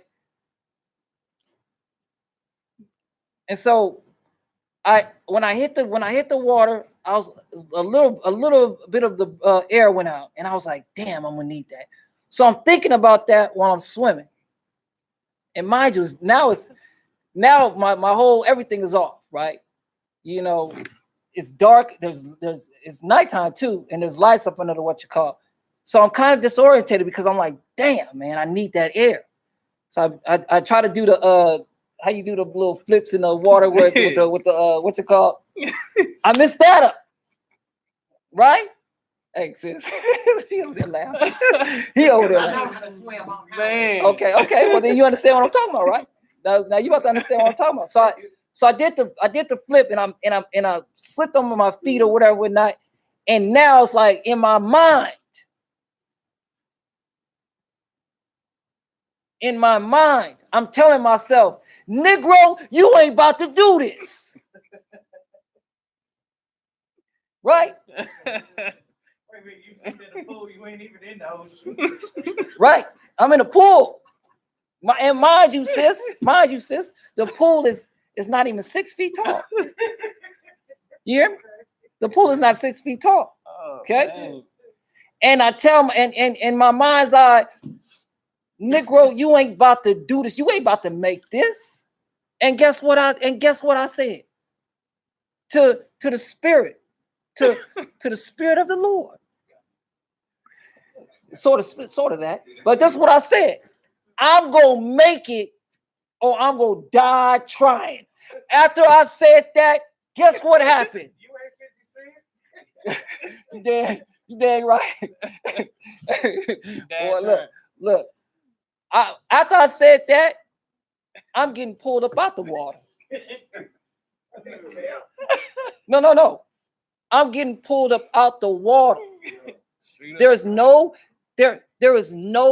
breath in me. Oh wow. All I had to do was this. Oh my God, That's all I had to do was just stand up. But I told myself, in my pride, that all I had to do was stand up. Nigga, stand up. But I kept on holding my breath, right? And I lost consciousness. And now I'm being drugged up out the water. You know what I'm saying? There's no life. There's no strength in me. There's no life in me. I don't know what happened. I don't know what's going on. I was about to see judgment. Just that quick. Just that quick. Pride will kill you. He was there that night. They prayed. I don't know what was going on. They told me this all afterwards. There's no water in my lungs. It ain't like I drowned. I stopped breathing. I stopped breathing. I'm gonna make this or I'm gonna die trying. That was it. That's all I remember. And then I remember, Yaki, other brothers in my face and stuff like that. And I was like, my rib, my wife. I remember you just got the water. I went inside to go get some meat. While I'm in there, Lex come in there like, y'all and I just drowned. Like, what? You just got in the water. What you? Yeah, ambulance came out that night. Every man, all the neighbors looking out the window. Like, yeah, it went down. It went down that night. Pride will kill. Go ahead, sir. Okay, so I just got a comment, or I guess kind of like a confusion about even with the story, because I've been there and done that, and I'm kind of in that point in my life where I hear things and, but I've listened to all these different motivational speakers that say, jump out there and swallow your fear and think higher of yourself and all these different things that kind of boost that, if that's the case. So how do you know the difference in when that voice in your head is, most high, or I don't know, the devil trying to trick you or something like that to say, hey, you can't do it, or whatever the case is. But then me personally, I'm going to say back, yes, I can. And I might push. And I've seen myself with that, yes, I can, fall 100 times lately. But I don't know what the difference is. I can't really tell. So I've prayed for that understanding of to know when it's the higher spirit and to know when it's the bad guy, but I'm just so confused. And I really just... In this case, life is on the line, life and death. If you're doing certain things like business adventures or something like that. Yeah. You feel me? Look, that's natural in the capitalistic construct. You don't have it. Like, I'm a risk taker like that. I jump out there, invest in this, I'll do it. You know what I'm saying? Do this, that's not life and death. Life and death was on the table with him. Both times. And the whole thing was, look, he said, I'm going to die. I am going to, if I don't make it, I'm good as dead. You see what I'm saying? You almost can't compare the same thing when you're doing business investments and looking to have residual income, passive income in your life, something to pass on down to your children and all that. If it add up and it's like dollars make sense, then hey, yeah, of course. Those are motivational speakers you listen to and become successful in life, right? Like certain men you listen to, Rich Dad, Poor Dad, certain motivational speakers you listen to. That's all about being successful in life, thinking different, using your subconscious to feed your conscious so you can think different and manifest a better reality. That's different than what he's talking about. Death was on the table. You feel me? All because somebody said, you can't do that. Nigga, yes, I can. Nigga, I'm from California. Y'all got me messed up. And that was both times. That was both that's times. The difference. If you're doing something, you know it's the Most High because it'll be something righteous out there, something that will embed you, something that'll push you forward, something that'll look out for your children on down the line. That's the Most High. You know it's the adversary when he's telling you to do something that you know is wrong, like something to go against the Almighty. Like say you short on your income, rob a bank. That ain't the Most High. You know you probably could get away with it, but no, that ain't the Most High. Why? Because thou shalt not steal, right? Or go ahead and slander that sister, make her feel lower than a footprint. You know, that ain't the Most High because he hates those that sow discord amongst their neighbors. Yeah. You feel me? But if it's like jump on out there and invest in the stock, right? You see what I'm saying? And then you listen to most of the so-called wealthy cats, Warren Buffett and them. They tell you they learn from all their past mistakes. All their mistakes, they failed so much. Becoming wealthy or successful, they just don't dwell on their past. They just learn from it. You feel me? So that's the difference. Life and death was on the table with him. You feel me? You want to get out there and secure a future for your children, grandchildren, great-grandchildren, create passive income, residual income. And we all striving to do that. We live in capitalism. You know what I'm saying? You naturally going to do that. And again, you know it's the Most High because it'll be something righteous. Call Jenny right there. Go buy so-and-so some groceries. Bless so-and-so. Rob a bank. Nah, that's the devil. Slander her. That's the devil. Commit some type of act of witchcraft, whatever. That's the devil. You see what I'm saying? So again, just put something out there. You know, I don't know, bro, that's something else you want to add to that. And then also too, sis, we through your experience of you listening to this person, to that one or to that one, you're gonna recognize, you know what I'm saying, which one is which, you know what I'm saying? And just like how my brother was saying, you know, the one that you should listen to is gonna tell you something righteous, you know what I mean? the one that you're not, that you shouldn't listen to is gonna tell you like rob a bank. Like for me, for instance, I hit banks as well. And in my pride, you know what I'm saying, was, again, like I said, I was very prideful. And the police, they killed my brother, right? Shot him in the back. And they took something from me. So I told, am I leaning to my own understanding, not adhering to the commandments of Yah, thou shalt not steal. Leaning to my own understanding, I'm like, I'm not stealing nothing, I'm taking. It ain't stealing, I'm taking this. They took my brother, so I'm gonna take what they love. And I hope that when I do leave this bank or whatever, whatnot, that some police is out there so we can have it out. So these are the things that pride will do to you, because you know what I'm saying? I got away with it. And so the pride would continue to build you up, to whereas I was in Chicago and I seen some brothers and I knew. Oh, I knew. But guess what? I'm Juanito, and I remember all those things, you know, say that I got away with. All those many, many things. And it led me up to that moment right there, to where I was gonna get this. Well, I almost got stomped to death. As you can see, stomped to death. To whereas if I would have died right there, I would have died in my iniquities and my sin. And this is right before. I'm talking about right before I met these brutes. And so I met these brutes, still in my wickedness of pride, not even knowing it, because pride is so subtle. It sounds like you. Sounds like you. But it's going to tell you something, you know what I'm saying, that if you lean onto your own understanding, and if you're not, you know what I'm saying, in the word of Yah, you're going to go completely to the left.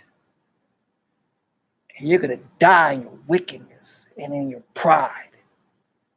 And the devil got you. And that's what almost happened to me in that water. In that water.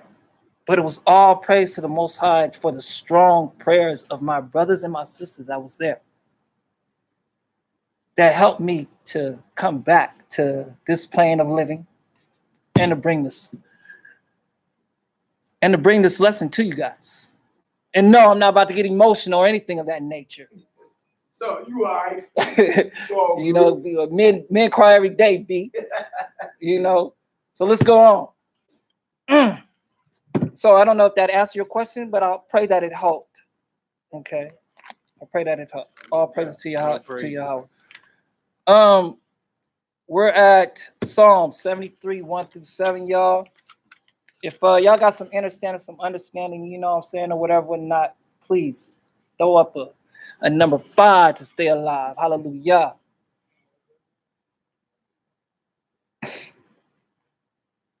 Your pride will kill you.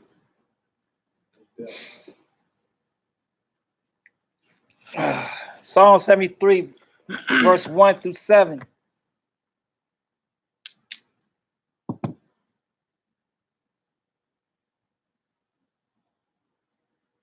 Psalm 73, verse 1-7. You there, bro? Yeah, I'm there. Psalm 73, verse 1. Truly God is good to Israel, even to such as are of a clean heart. That's right. But as for me, my feet were almost gone. My steps had well nigh slipped. Well, as for me, my feet was almost gone. My steps have well nigh almost slipped, almost messed up. You know what I mean? That's what the Psalms is saying right now. Go ahead. For I was envious at the foolish. So I was envious at the foolish. I was looking at the foolish, you know what I'm saying? I was envious of them. Envious of them. How can that be so? Because it says in the scriptures, you know what I mean, fool don't believe in the Most High. Fool don't believe in God. But I was envious at the foolish. Why so? Go ahead. When I saw the prosperity of the wicked. So now I'm looking at the fact that, you know what I'm saying, that because of somebody has some great type of, they riding around in a Tesla. They have 2 acres and a house on a whole acre. It's not just a 2 acres and then 1.5 acres of land. A house is on a whole acre, and this person got their money wickedly. You know what I'm saying? They love their money. You know, but I'm looking at them like, ooh, damn. They got it. Right. They got it good. I want to be like that. Go ahead, bro. For there are no bands in their death, but their strength is firm. Oh, They are not in trouble as other men. they're not in trouble as other men like you and I. Jay, you got millions somewhere. Okay, so they're not in trouble as other men. You know what I'm saying? As us. You know, these are the rich men. You know that look at their wealth as strength. You know what I'm saying? Go ahead, read. Neither are they plagued like other men. They ain't got the same plagues as us. We have to wake up. You know, I got to wake up at 5:15, you know what I'm saying, every morning just to go make some shekels, some federal debt notes, so I can pay to live in an apartment. They got a basement, though. We got a basement. But in an apartment, you know what I'm saying? And I don't want to say that again. Sound like North Wind. You dang right. Don't be telling people where I stay at either. You know what I mean? The feds is watching now. But go ahead, read on. Therefore, pride compasses them about as a chain. So pride compasses them about as a chain. They don't even know that pride is compassing them about as chain. Go ahead. Violence covered them as a garment. Violence covered them as a garment. Go ahead. Their eyes stand out with fatness. Their eyes stand out with fatness. They have more than heart could wish for. Excuse me. Right. So their eyes, they want so much. You know what I'm saying? They have so much. Their pride in their life, you know what I'm saying, has surrounded them, you know, like a chain. So now they really stuck. Now, you said that you have to go get her, go get this, go get that, you know what I'm saying, and whatnot, things of that nature, whatever the case may be. And we're not preaching poverty here, but we're not preaching, you know what I'm saying, prosperity either, you know what I'm saying, as well. If we follow the Most High, He's gonna give us our heart's desires. You know what I'm saying? But we can't be foolish, you know what I'm saying, and want, I want a Tesla that has a candy paint, chrome lights, you know what I'm saying, and suicide doors, in 4 months. Come on now, you know what I mean?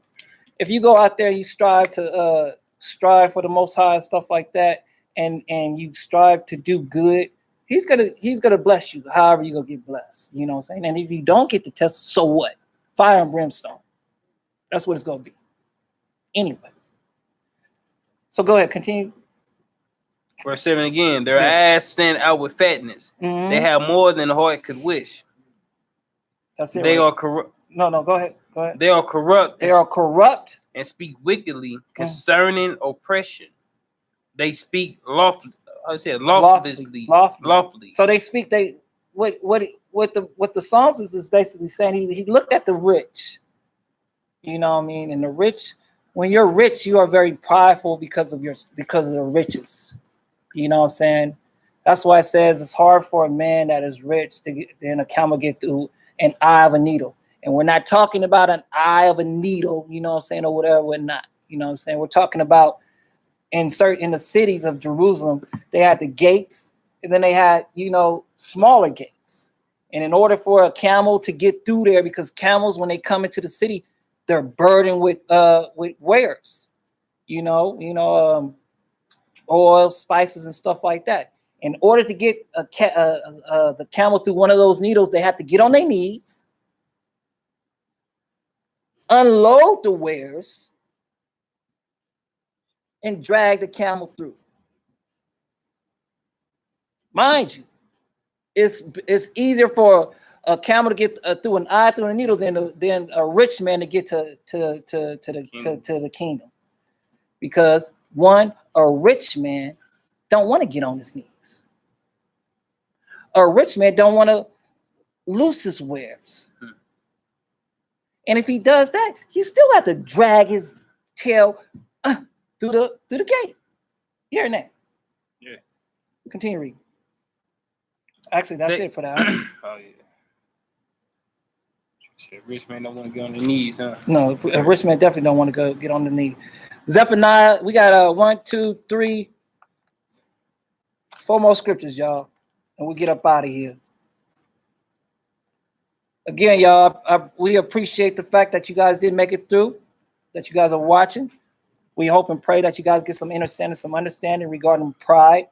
I'm glad that you got a good laugh at my story. I'm glad to be here to tell it. Sorry, I laughed. No, it's not good because he was laughing. Hey, look. I didn't know you almost died.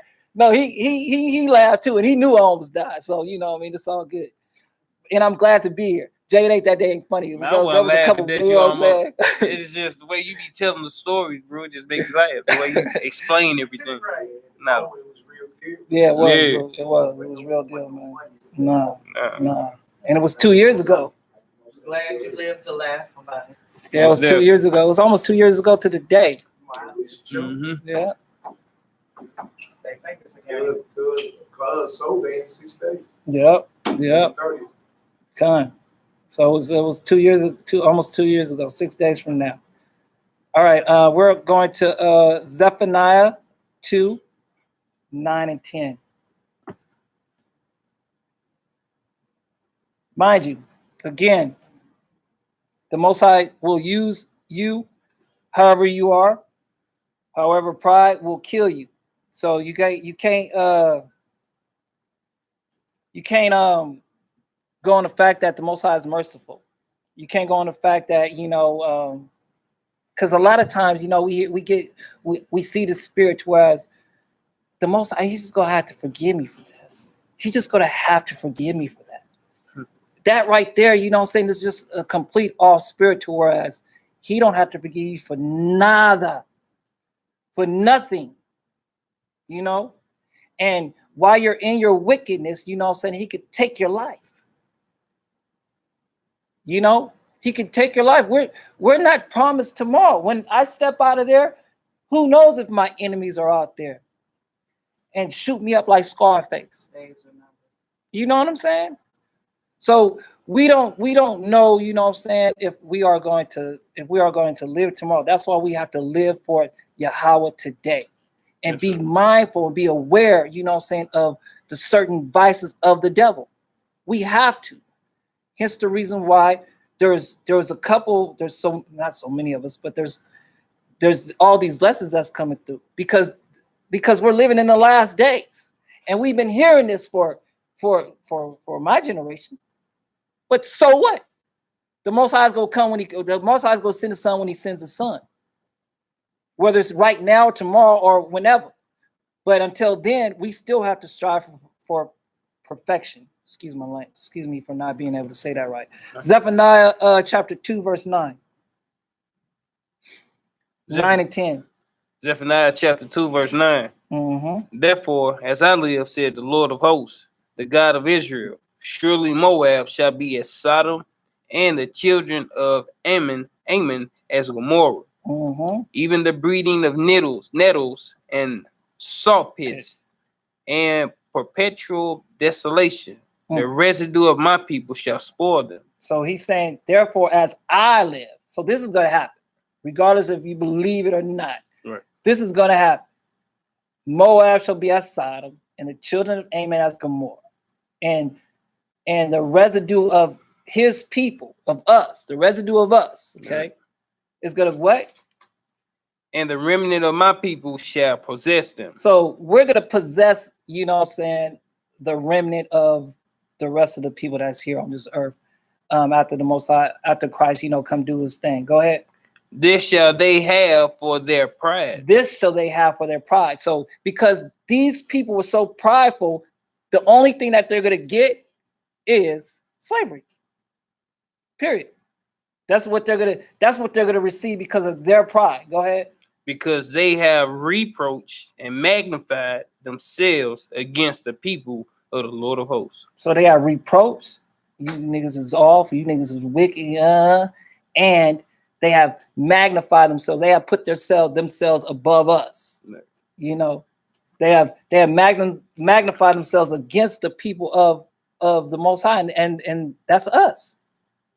You know, so their pride, because of their pride, they're gonna go into slavery. Zechariah, what is that? Yeah, Zechariah. Yeah, Zechariah 14, 16 through 19.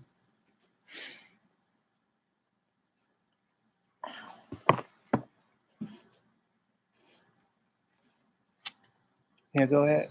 Zechariah Chapter 14. Yeah. chapter 14, verse 16. Mhm. And it shall come to pass that every one that is left of all the nations which came against Jerusalem shall even go up from year to year to worship the King, the Lord of hosts, and to keep the Feast of Tabernacles. So now this is basically happened. This is going on after Christ comes back into the world and establish, you know what I'm saying, his righteous kingdom upon the earth. Go ahead. Verse 17, and it shall be that whosoever will not come up of all the families of the earth unto Jerusalem to worship the King, the Lord of hosts, even upon them shall be no rain. So now there is this thing again right here. Christ came back, right? He came back. He done slaughtered many people. There's blood up to the horse's bridle. He got his kingdom. His righteous kingdom set up now. And here goes this right here in verse 17. And it shall be that whoso will not come up of all the families of the earth unto Jerusalem to worship the King, the Lord of hosts, even upon them shall be no rain. So who in their right mind is not going to go up and worship the King? And why would they not go up there and worship the King? Right. That pride.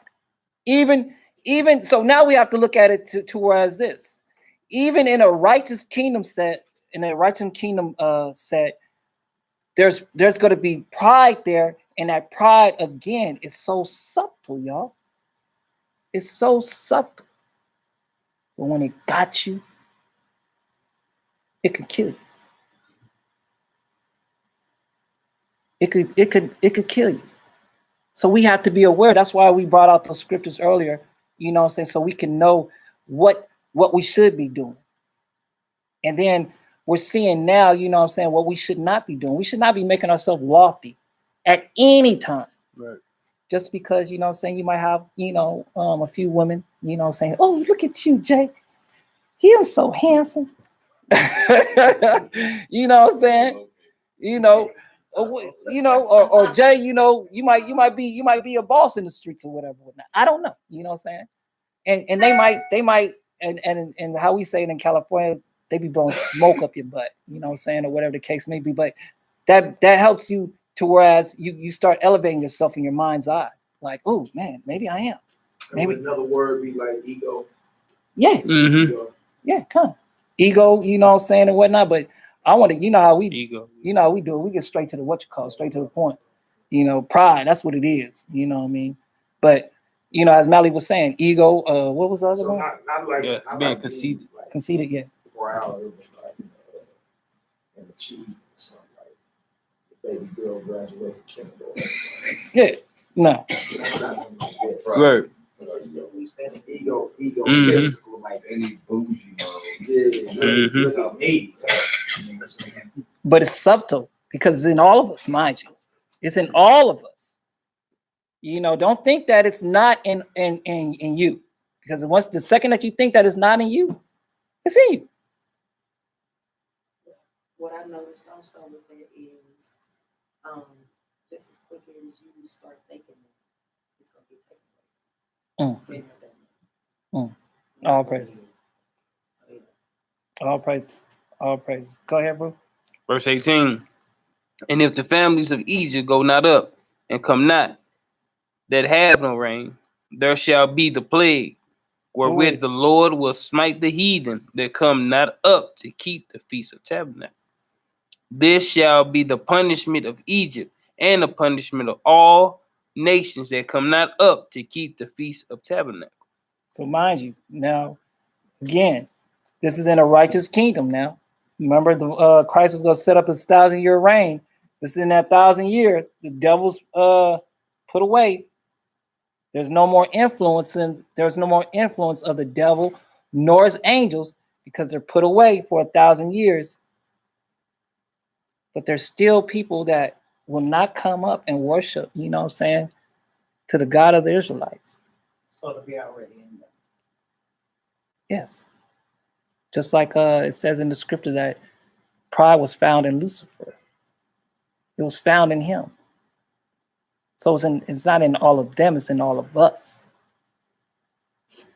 All right, y'all. Matthew 5:5. Ecclesiastes 10:13 and 14. Remember, we said to read that? And then Matthew 5:5. We'll end it with that. I was going to read something, but for time's sake, you know what I'm saying, all praises. Ecclesiastes chapter 10, verse 13 and 14. All praises to the Most High and His only begotten Son. All praises. And thank you to the Holy Ruach for bestowing this lesson upon us so we can hear it. And thank you for doing your job. Appreciate that. All praise. All praises. Oh, and I do want to say shalom to Brother Zebaniah and Ariel, Daniel, Solomon, Tobias. I want to say shalom to y'all, you know, as well. If anybody's listening, that be talking to them on the regular, tell them we said shalom. Shalom, family. Go ahead. Sirach chapter 10, verse 11. For when a man is dead, he inherits. 10, 13, and 14. Oh, you gonna start at your? My bad. Go ahead, do your thing, bro. Sirach chapter 10, verse 11. For when a man is dead, he shall inherit creeping things. He shall inherit what? Creeping things, beasts and worms. The beginning of pride is when one departed from God, and his heart is turned away from his maker. For pride is the beginning of sin. So pride is the beginning of sin. There's nothing good that comes out of pride. There's certain things that are good that comes out of lust, but there's absolutely nothing good that comes out of pride. Nothing. No thing. Okay? Pride is the opposite of meekness, of humbleness. Pride will kill you. Read on. And he that have it shall pour out abomination. So he that have it shall pour out abomination. Abomination to the Most High is a sickening smell. You remember, Jay? You know when you I don't know if you have, or if you're lactose intolerant. Are you lactose intolerant? So you know if you eat some cereal late at night, you know what I mean, or some. So and you fart, and you smell that fart, and you be like, did I do that? You know what I'm saying? That's an abomination. That's an abomination. You know what I'm saying? That smell is abomination. You know what I'm saying, to the Most High. So it's saying, for pride is the beginning of sin, and he that hath it shall pour out. You're pouring out abomination because of your pride. You're pouring it out, and the Most High don't want to smell that. You know what I mean? The Most High, man, if you was in jail, you fart like that, sometimes you might get your butt whooped. You know? Go ahead, read on, bro. And therefore the Lord brought upon them strange calamities and overthrew them utterly. Go ahead, 14. The Lord has cast down the thrones of the proud princes and set up the meek in their stead.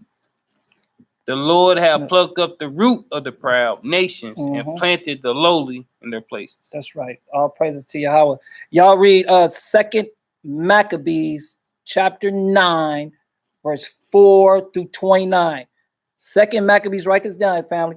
2 Maccabees 9, verse 4 through 29. The reason why I waited to finish reading Ecclesiasticus chapter 10, verse 13 and 14 is because, and therefore the Most High brought upon them strange calamities and overthrew them utterly. This story right there is about a prideful, what was he? He was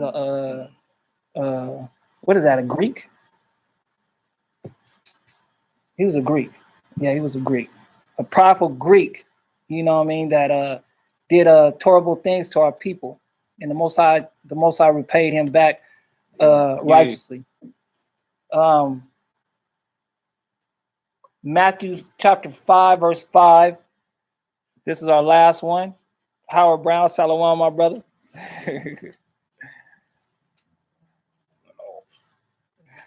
Look at that. Laugh. Wait, what? Matthew 5 and 5, please. You just one verse? Yep, that's Okay. it. A one-shot banger. Okay. Matthew chapter 5, verse 5. Blessed are the meek, for they shall inherit the earth. Blessed are the meek, for they shall inherit the earth. And there's going to be a new heaven and a new earth. So the things that we look at and we see right now with our eyes, the lust of the eyes, remember that? The lust of the flesh, the pride of life, is all going to be fire and brimstone. And if you're meek, when you're walking in your walk, if you're meek, you shall inherit the earth. So Christ said this. He said, blessed are the meek, for they shall inherit the earth. Family pride will kill you. It will destroy you. And before you even recognize it or even know it, you will be in his grasp. So continue to follow the law, statutes, and commandments, and be aware that pride is subtle. Can I get one, bro? Go ahead, handle your business, bro. Yeah, for Acts 12. Okay. It's run by HERBAL, Acts 12. Oh, yeah. Acts 12 and 21. It's 12 and 21.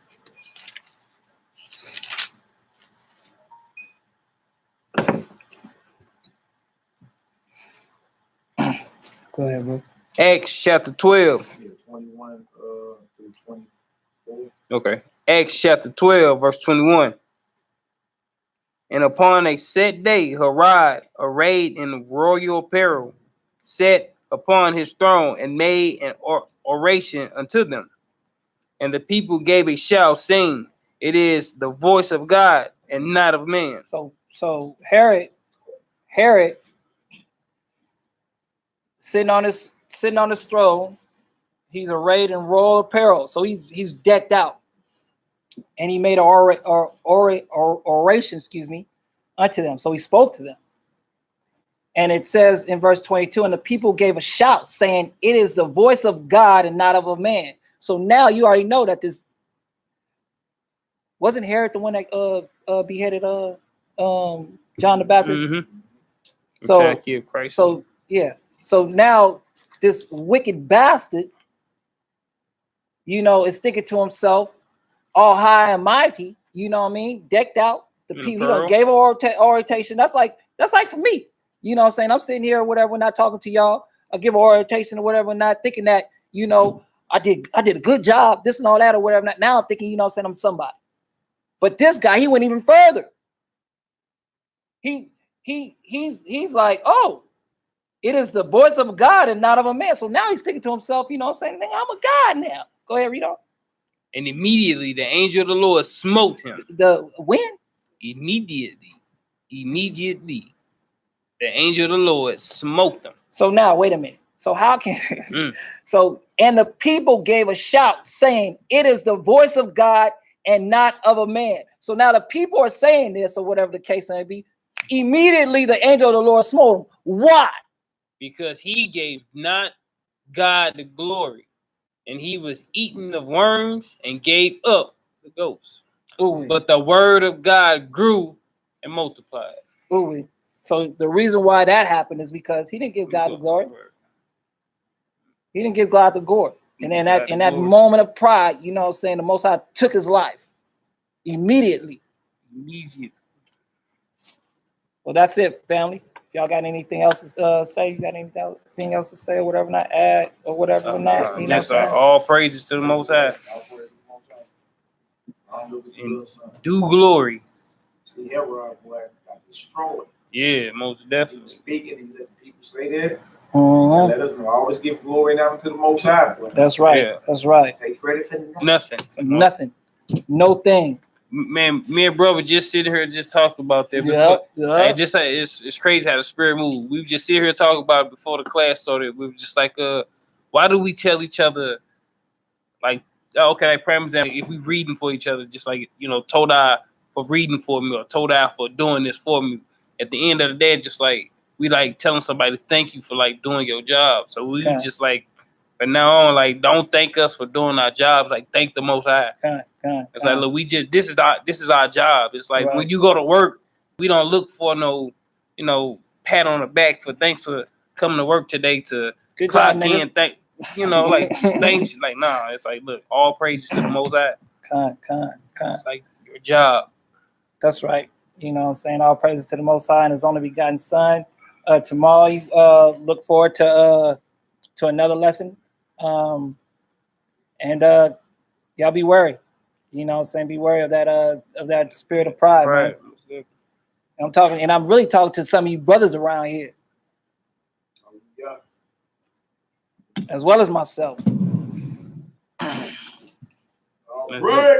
That's it, bro. So I want family. Man.